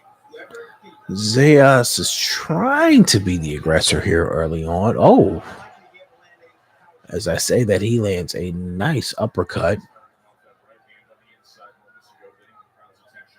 Teixeira just trying to stay at bay, trying to kind of measure his shots.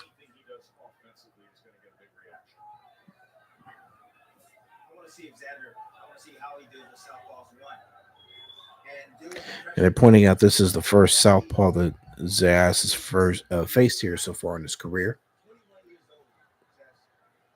He's been waiting on this entire career. You know, the pressure can either make you or break you, Tess. You're going to see how he's going to deal with this pressure tonight. Last time out, he came out and scored a knockdown in the first round of his last fight against Forte back on December 9th. Here, a more managed approach against Teixeira. With the right hand. Teixeira was posting with his southpaw jab. Yeah, and Xander kind of lunged with that right hand. He was a bit off balance, but recovered very well.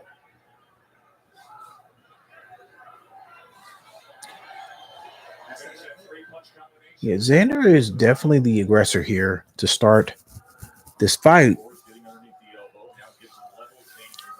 And to Teixeira's credit, you know, he's a little bit, now he's kind of turning it up a little bit. He's a little bit kind of, like I said, timid, lackadaisical, just almost too relaxed to start this fight. And I think he's now saying he's going to have to match Xander's energy as much as he can in this fight, because if he doesn't, he's going to get blown out on the cards.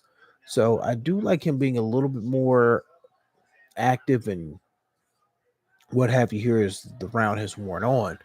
So not too much of a huge ton of filling out process, quote unquote. I will say that Xander has landed the more cleaner shots.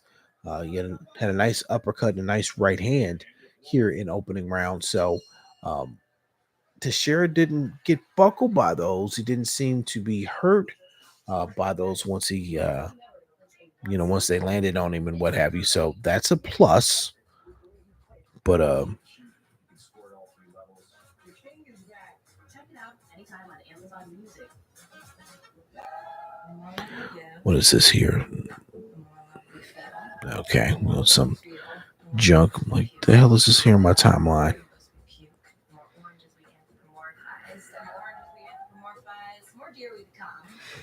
The thing is, it'll take a little bit of time.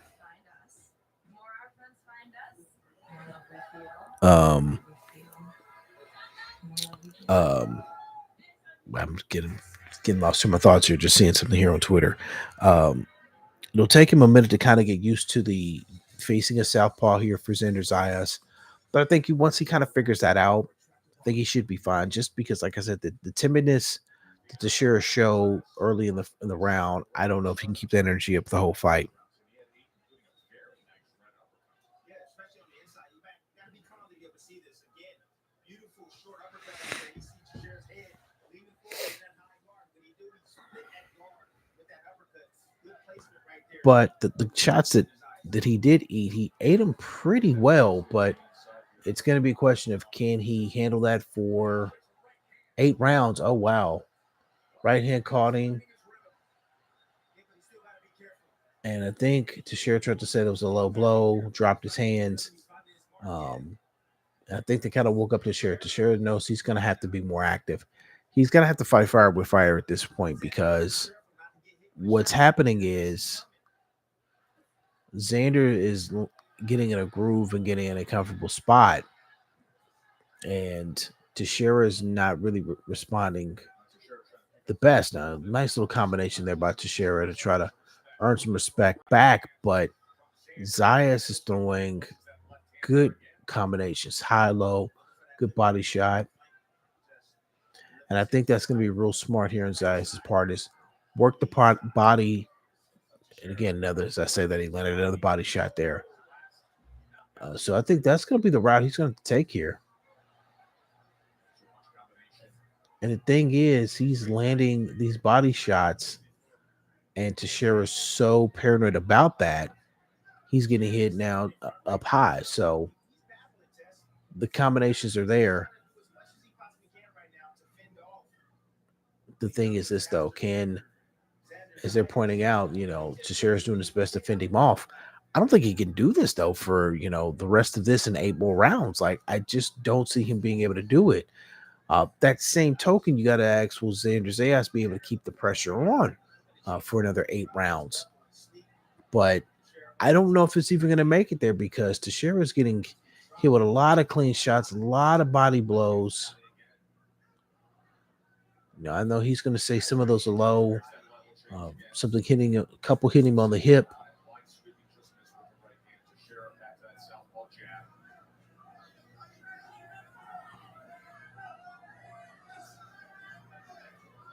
See, when you're facing the southpaw, the pace is slowed down a bit. I know Xander's trying to keep the pace and intensity. However, those angles are different when you're facing southpaws.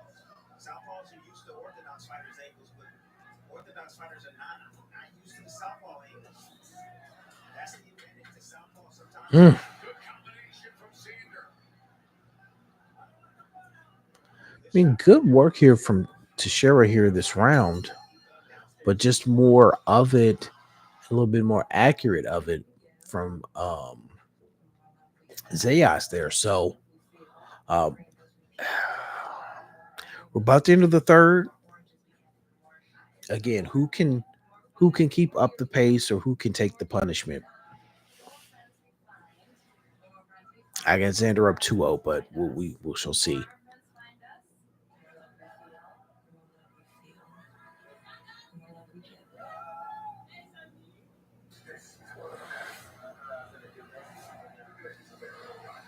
Again, the damn commercials on an app that I'm paying for. Jesus, this is so annoying.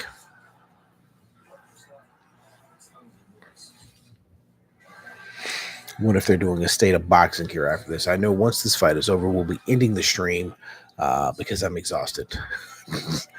But we'll see. We'll see what they do here after the fight if I stay up and watch the state of boxing. You pointed out early, Tim, and that was Xander Zayas targeting. Let's see. Sanders is getting off to fast starts here in each round thus far.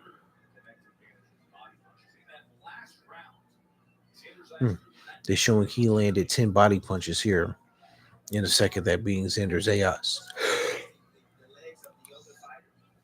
Excuse me. And that's just 10 in that round. He's got 14 overall, where Teixeira's only got 4 overall.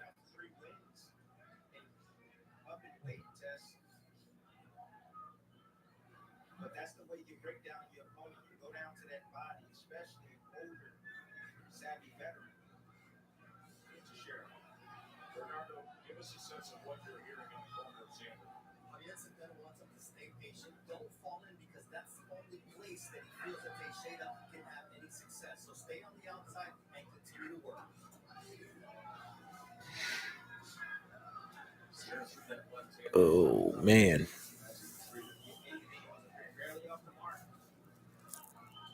Xander got to be careful. That looping shot right there.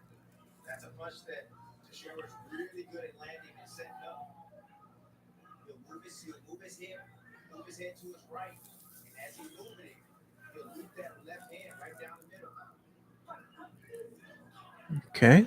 Teixeira landed some more effective punches here this round. Nice feint right there.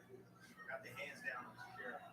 Let's see if Xander sets anything up on the Another body shot, and I think that body shot hurt Teixeira a little bit more there. And let's also remember that Teixeira, he fought 3 months ago, just 3 months ago,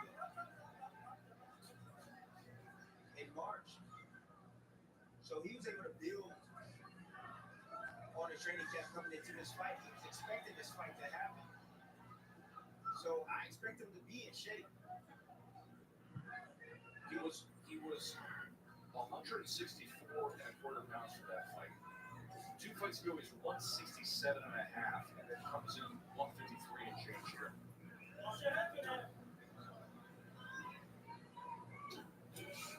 You can roll those training camps into the other, one into the other. So he's pretty low. He's just 10 pounds away. So if he control this diet in between the fights, in between time, training camps, yes, he should be physically stronger. Zayas stepped on the gas for a moment. And then the left hand on the inside was Teixeira. Zayas comes back with the right hand.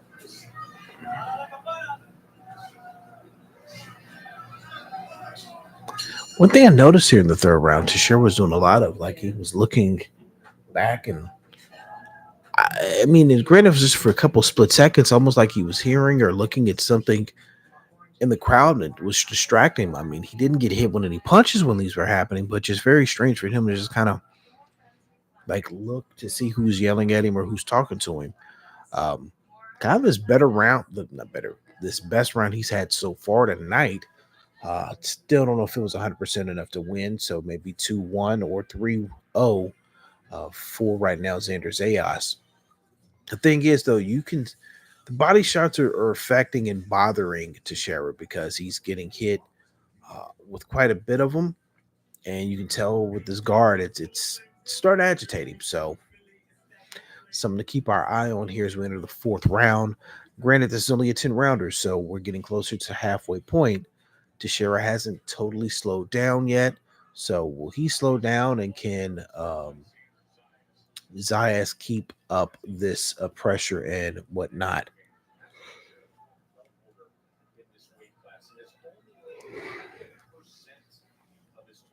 Wow.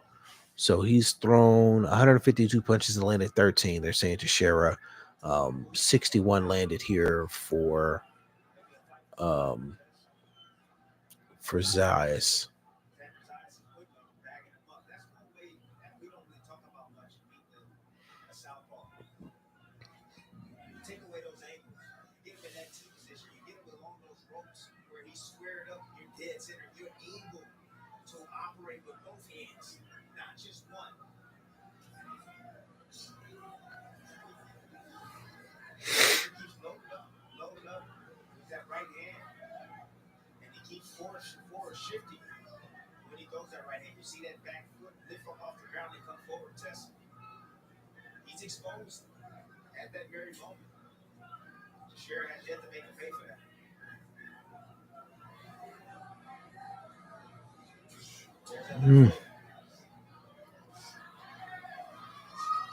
Right hand to the body right on the belt line. Nice uppercut. Big uppercut that he landed in round number 1. It's Teixeira having to constantly be on the move.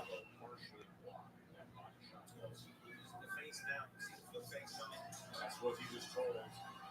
And when he gets along these ropes, Zayas is doing a pretty good job of cutting it off and, being able to land a couple of shots before Teixeira can reset and get out of there. And if they were planning anything, a good feint will force them to throw the shot that they were planning. A little bit too early. You get able to capitalize on those mistakes.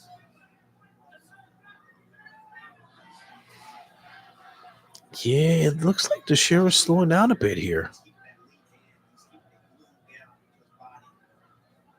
Bracing himself for the body And shots that some Bradley's pointing out about how the lead hand of Teixeira is staying low to guard against the body shots. With it being low, it's going to make him susceptible to a big shot. What do you think about the technique of Teixeira right now? What do you think about his technique?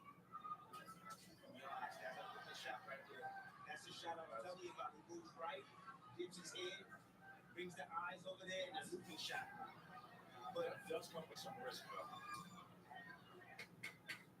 But what I'm saying is, it just seems like Mm. he's somewhat of a shell of himself. There's no doubt about that. Yeah, I mean, he's definitely slowing down. It's about Bradley says Teixeira looks like a shell of himself. Yeah, I mean, the guy's been in wars, and that should catch up to you. I mean, granted, like I said, you're 33 with only 38 fights, so this is your 39th career fight. But when you're in wars, or in this case, you went up in weight, and then you have to drop weight since your last two fights. I mean, they said he's fought at 170, 160 something. Now down here to 153 for tonight's bout. That'll also take something out of you. So um, it's explainable and makes sense as to why he's moving around and moving so slow, or slowing down at this rate now of the fight. So, can he make it another 5 rounds? I don't know. I mean, the shots from Xanders is landing clean, but I think it's going to be, again, the body work that's going to be what's going to slow him down.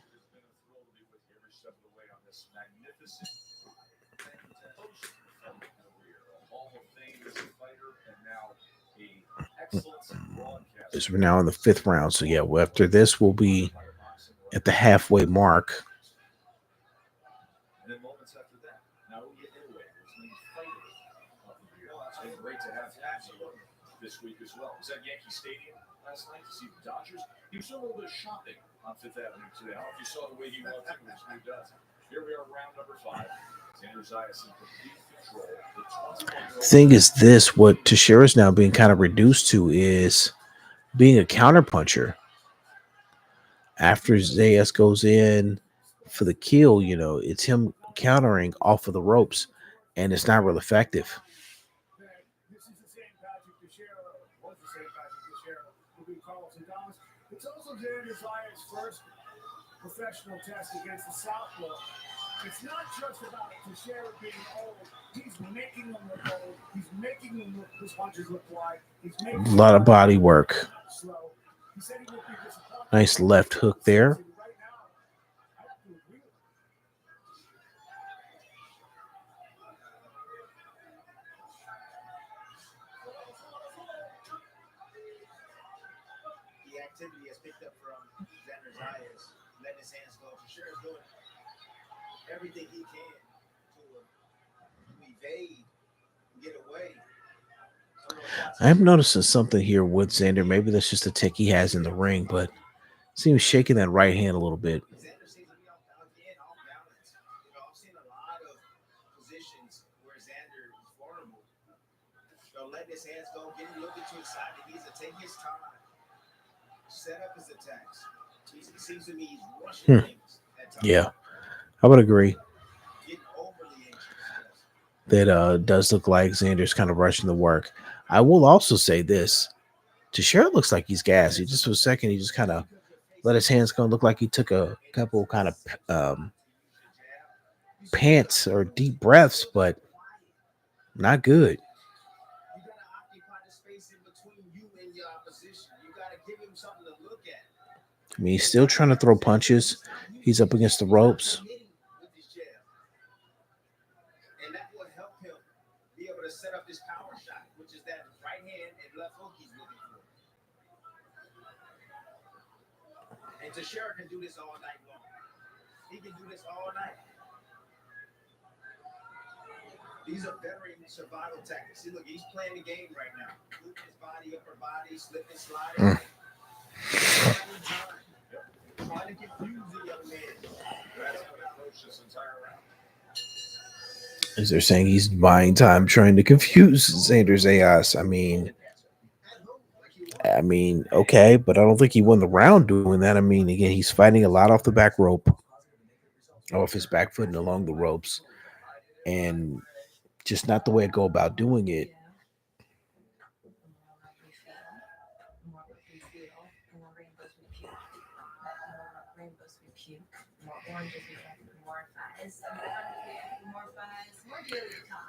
The more dear we become, the more friends we find. The more friends we find, the more our friends find us. The more our friends friends find us. More love we feel. More love we feel. More love we give.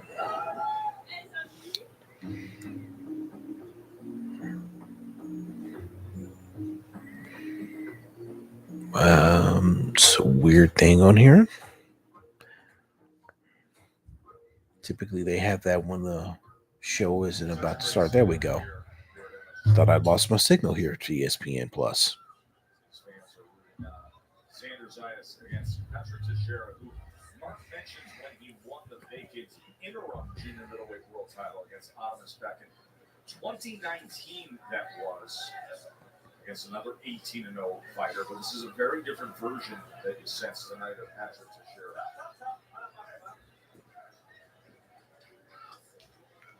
Unactive test. He's only made it 26 punches to this point. Wow.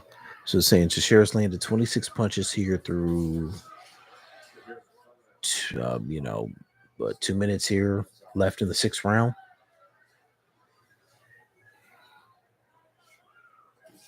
Goes to the body again with the right hand. Xander again is the combos there been there for the most part, and I mean body, head, but the headshots haven't been totally clean.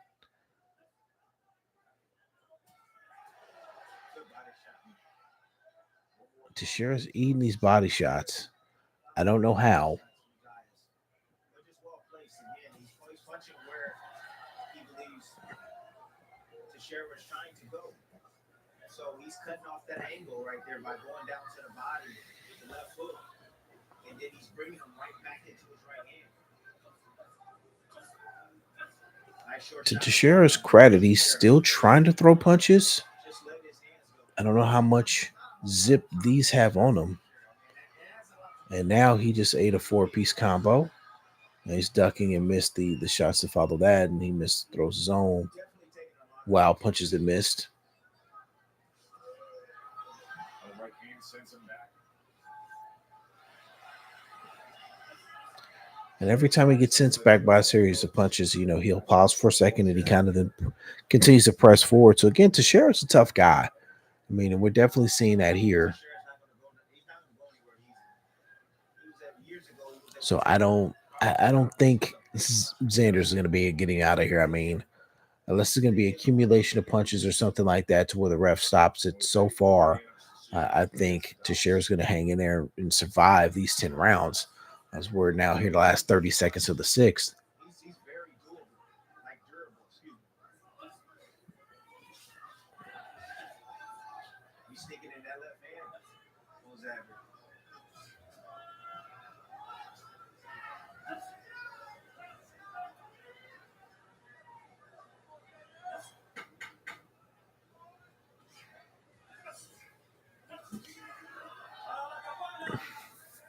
Need some clean shots landing here by Zayas, but nothing that's been able to really rock or hurt Teixeira to this point.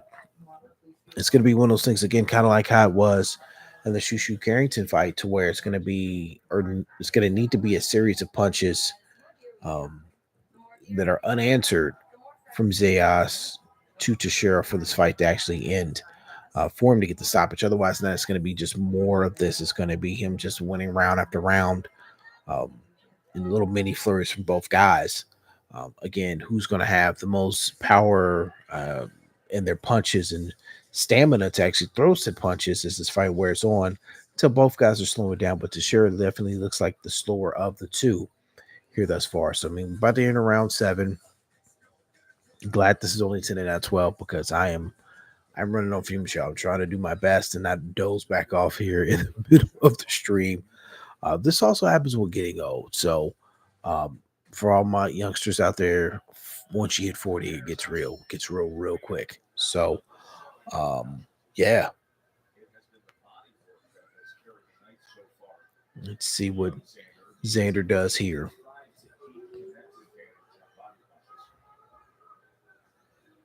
Oh, sounds like I can hear some cars racing here streets by me. He's not going to go anywhere easy. Xander's going to have to force that. He's going to have to get busy with his activity. consistent with his work if he wants to stop the sheriff. But as long Literally, as Tim keeps stealing my damn he's ideas. at this pace, he's not going to get the stoppage test. Same thing I said about Sanders is going to need to actually accumulate punches and make the ref stop it. Tim just said the same thing. Jesus. Yeah. The right hand. Excellent work on the right hand. Yes, it was. To Teixeira's credit, also as well, his face hasn't broken up yet.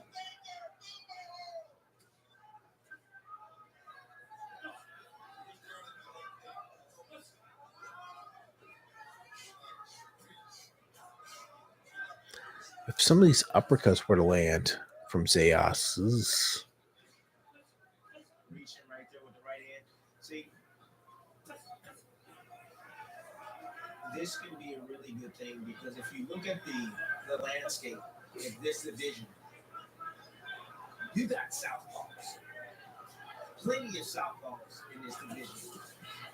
You know, and Xander Zayas has dreams and aspirations to be a world champion in this division. And you got a guy like the towering Inferno.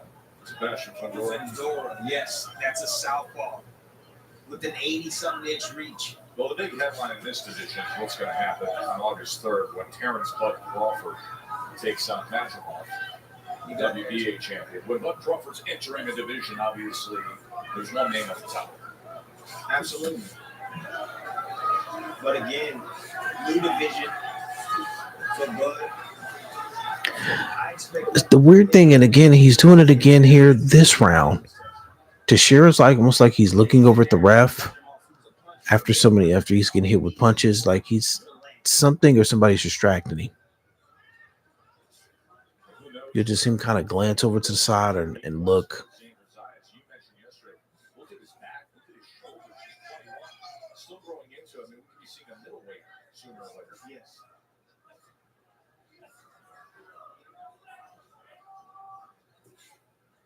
But right now, just judging by what I'm seeing right now, minor difficulty being able to land on the southpaw. Good left hook right there, especially one.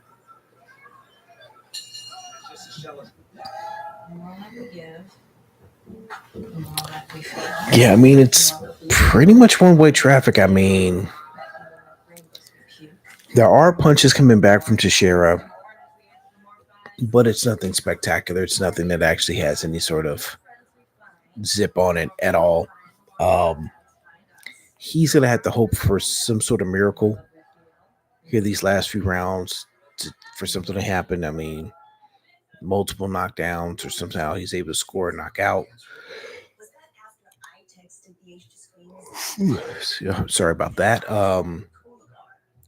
The one thing that Teixeira does have to his advantage that hasn't happened yet is his face has been able to hold up. No cuts, no real major swelling. So all of that's been able to hold up great for him here tonight. So that's a plus. I mean, that's something he can take away with him.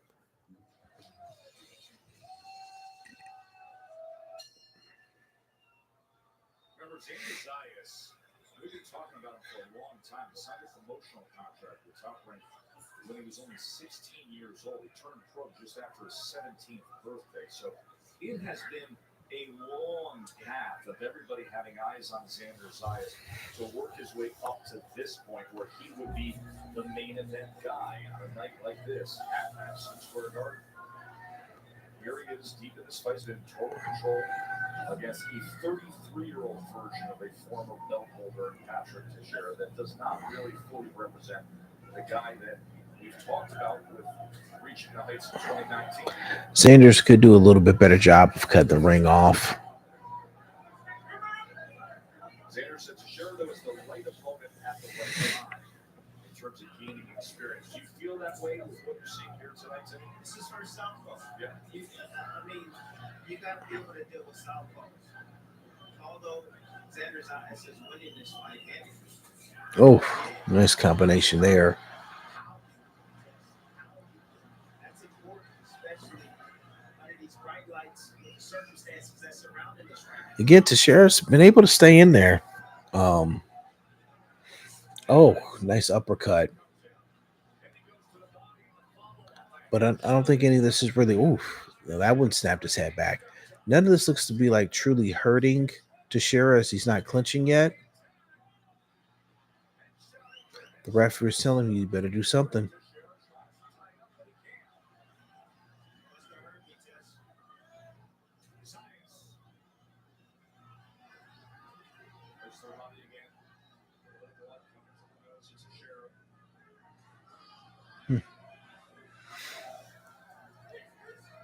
There's a little flurry there by Zayas, but again, it doesn't seem like it was enough to actually shake or truly hurt Teixeira. I said Teixeira didn't do any clinching there, which was kind of surprising because he got hit clean with about 4 punches in that little short time frame there. Didn't really hold. See the redness on the right side of his body.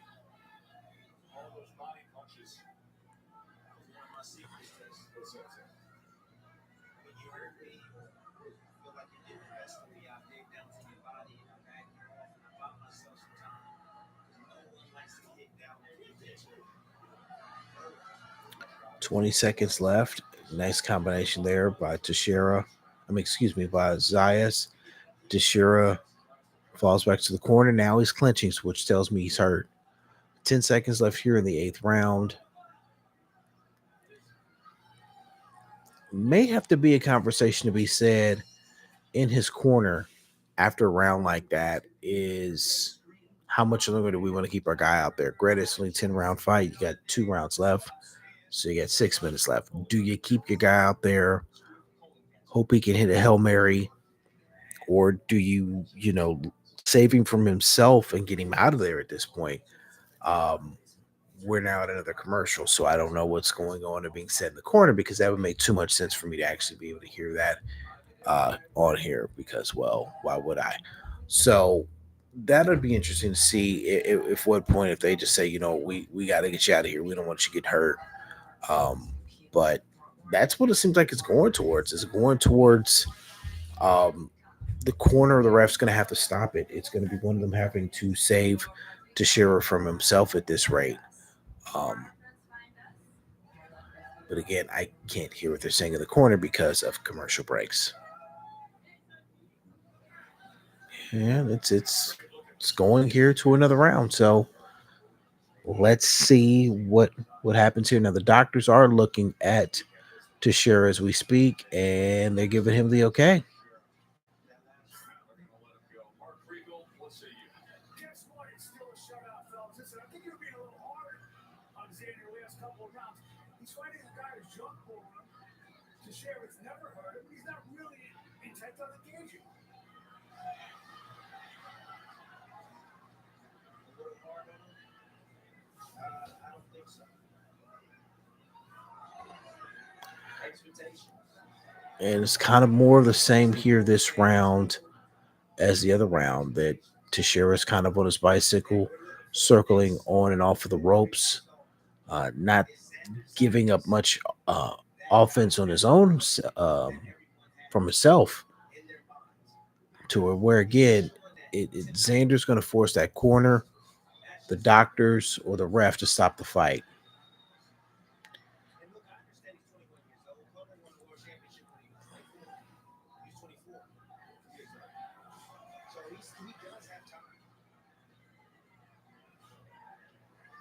But you don't see any clinching here from Teixeira, which again, this is kind of surprising to me. Maybe find another southpaw. They are showing like the right side of his body. One thing you can tell with Teixeira being as pale as he is, his right side of his body is just red from the body shots he's eating.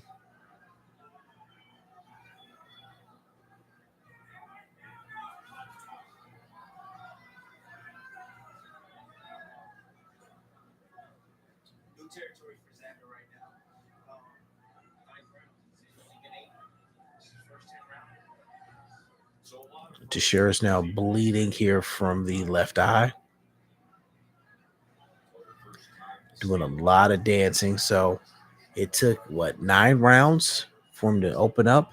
So his face held up pretty well. I don't know if that was caused by a punch or for accidental clash of heads, but it's starting to stream pretty good down his face.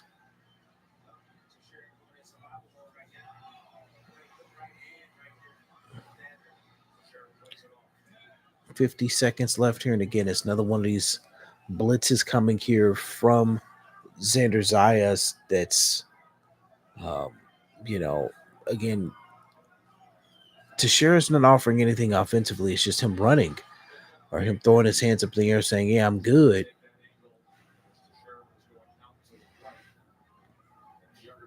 But throughout all this, if you're only throwing like 5 jabs in a round, you're not really helping out your situation if you're just dancing around the ring here for a duration of the fight.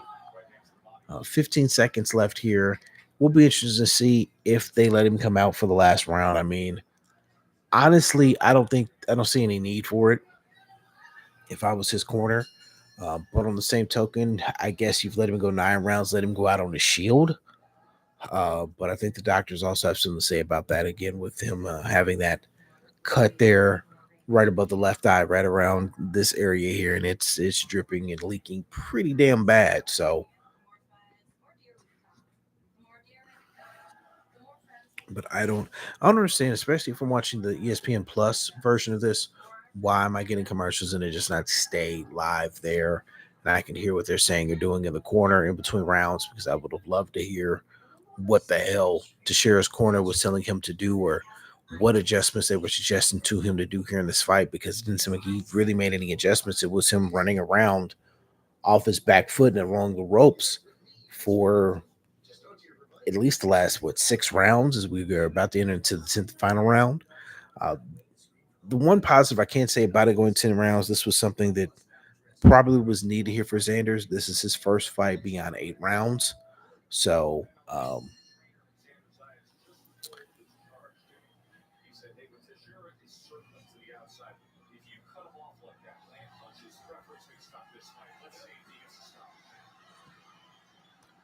yeah, let's see if he does get the stoppage here.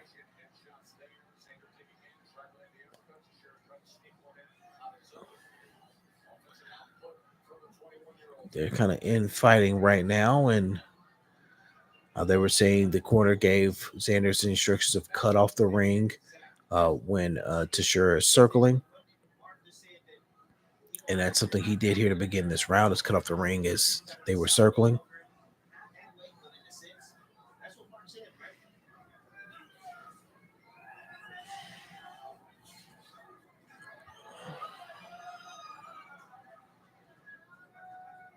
Looks like that cut is holding up.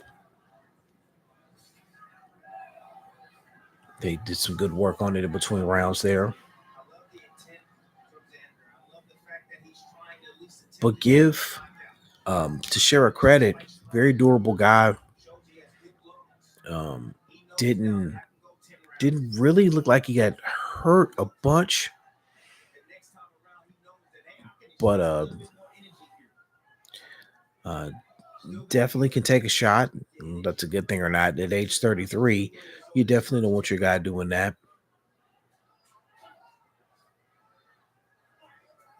Oh, nice right hand. So 80 seconds left. Let's see if Xander's can stop the in the show.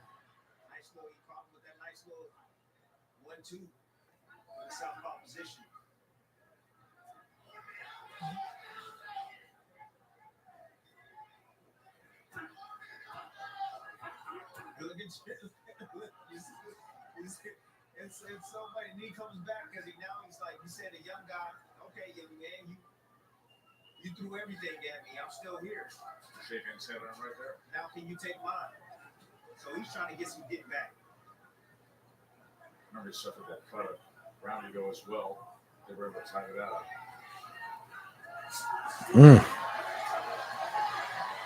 Teixeira can take a punch, man. I will give him that. He can take a damn punch.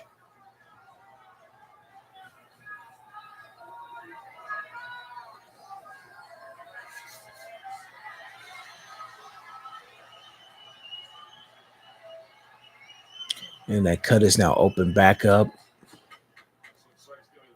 It looks like he may even have another one here on his cheek on the left-hand side. All right, let's see how bad this is on the cards, but I wasn't overly impressed by But Teixeira, I mean, I don't think he has much of anything left. This is a guy that pretty much got beat up here for 10 rounds. Um, he can take a punch, so that's a positive, I guess. So he can take a punch. What he was throwing out in return wasn't much, uh, given the punch stats that they had showed here. Uh, After 7 rounds, he just wasn't landing enough punches, wasn't throwing enough punches. So we will get the decision here. Then we will end the stream as I am getting extremely sleepy. Thanks for all who have joined in. But yeah, we'll try to do this more. We'll try to do more YouTube videos. I promise. Um, so it's a bit of news that did drop here today. And if this is something that actually happens, I'm there. I'm so going. There is buzz about a fight possibly in Las Vegas here this fall between Mario Barrios and Manny Pacquiao. So Manny Pacquiao at 45 wants a fight. He said he was able to beat Keith Thurman at 40. He thinks he still has a lot left in boxing to fight here at 45. Or you're out of money. So shout out to Mario Barrios, who keeps getting himself in these positions to these name fighters and getting checks. So, I mean, if he can get, I mean, just think about it. His resume could have Manny Pacquiao, Keith Thurman, and Tank Davis on it, all within a 5-year span. It's crazy. So we'll see if that comes to fruition. That's insane to think that's even something on a radar, but I mean, I'm here for it. If that's something they actually do, I'm here for it. I'd openly watch it. And again, if it happens when I'm in town, I'll go and buy a ticket to go watch that. It was my morbid fascination with that fight. Just yeah. Oh, more damn commercials. Look, man, I just need y'all guys to get to the damn decision. But yeah, so we'll maybe do a post-fight video here next week after the Tank Davis fight card. Again, we're not gonna do a watch along because I probably won't watch it. Definitely not ordering no pay-per-view. May see if a bar around here by me is maybe showing it or something, but I don't think there's a UFC the same night. So yeah, may watch it. We'll also see what's up with the NBA Finals.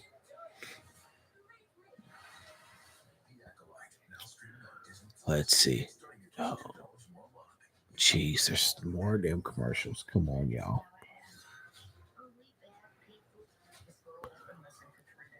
Oh, come on.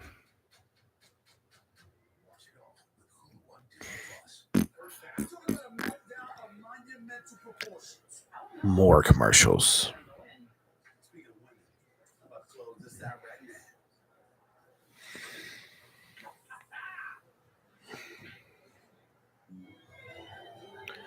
All right, we're back. Let's see. Let's get to the scores.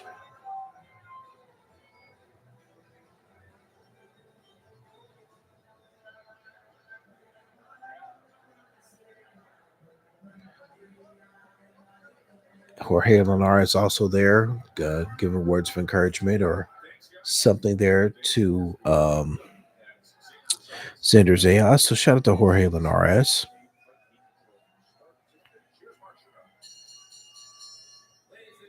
So let's see how wide it was here on the cards.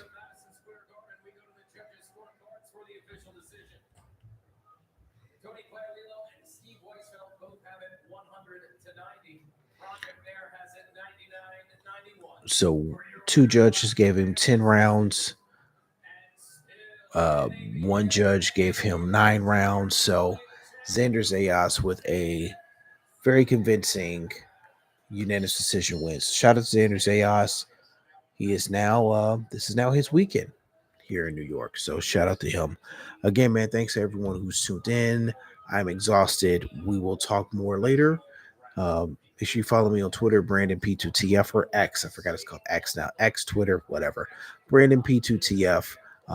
Definitely, if you listen, subscribe, and share here to this channel, More boxing content coming soon. I promise you guys I'll be better about it. Until next time, I'm Brandon Stubbs, and I am out.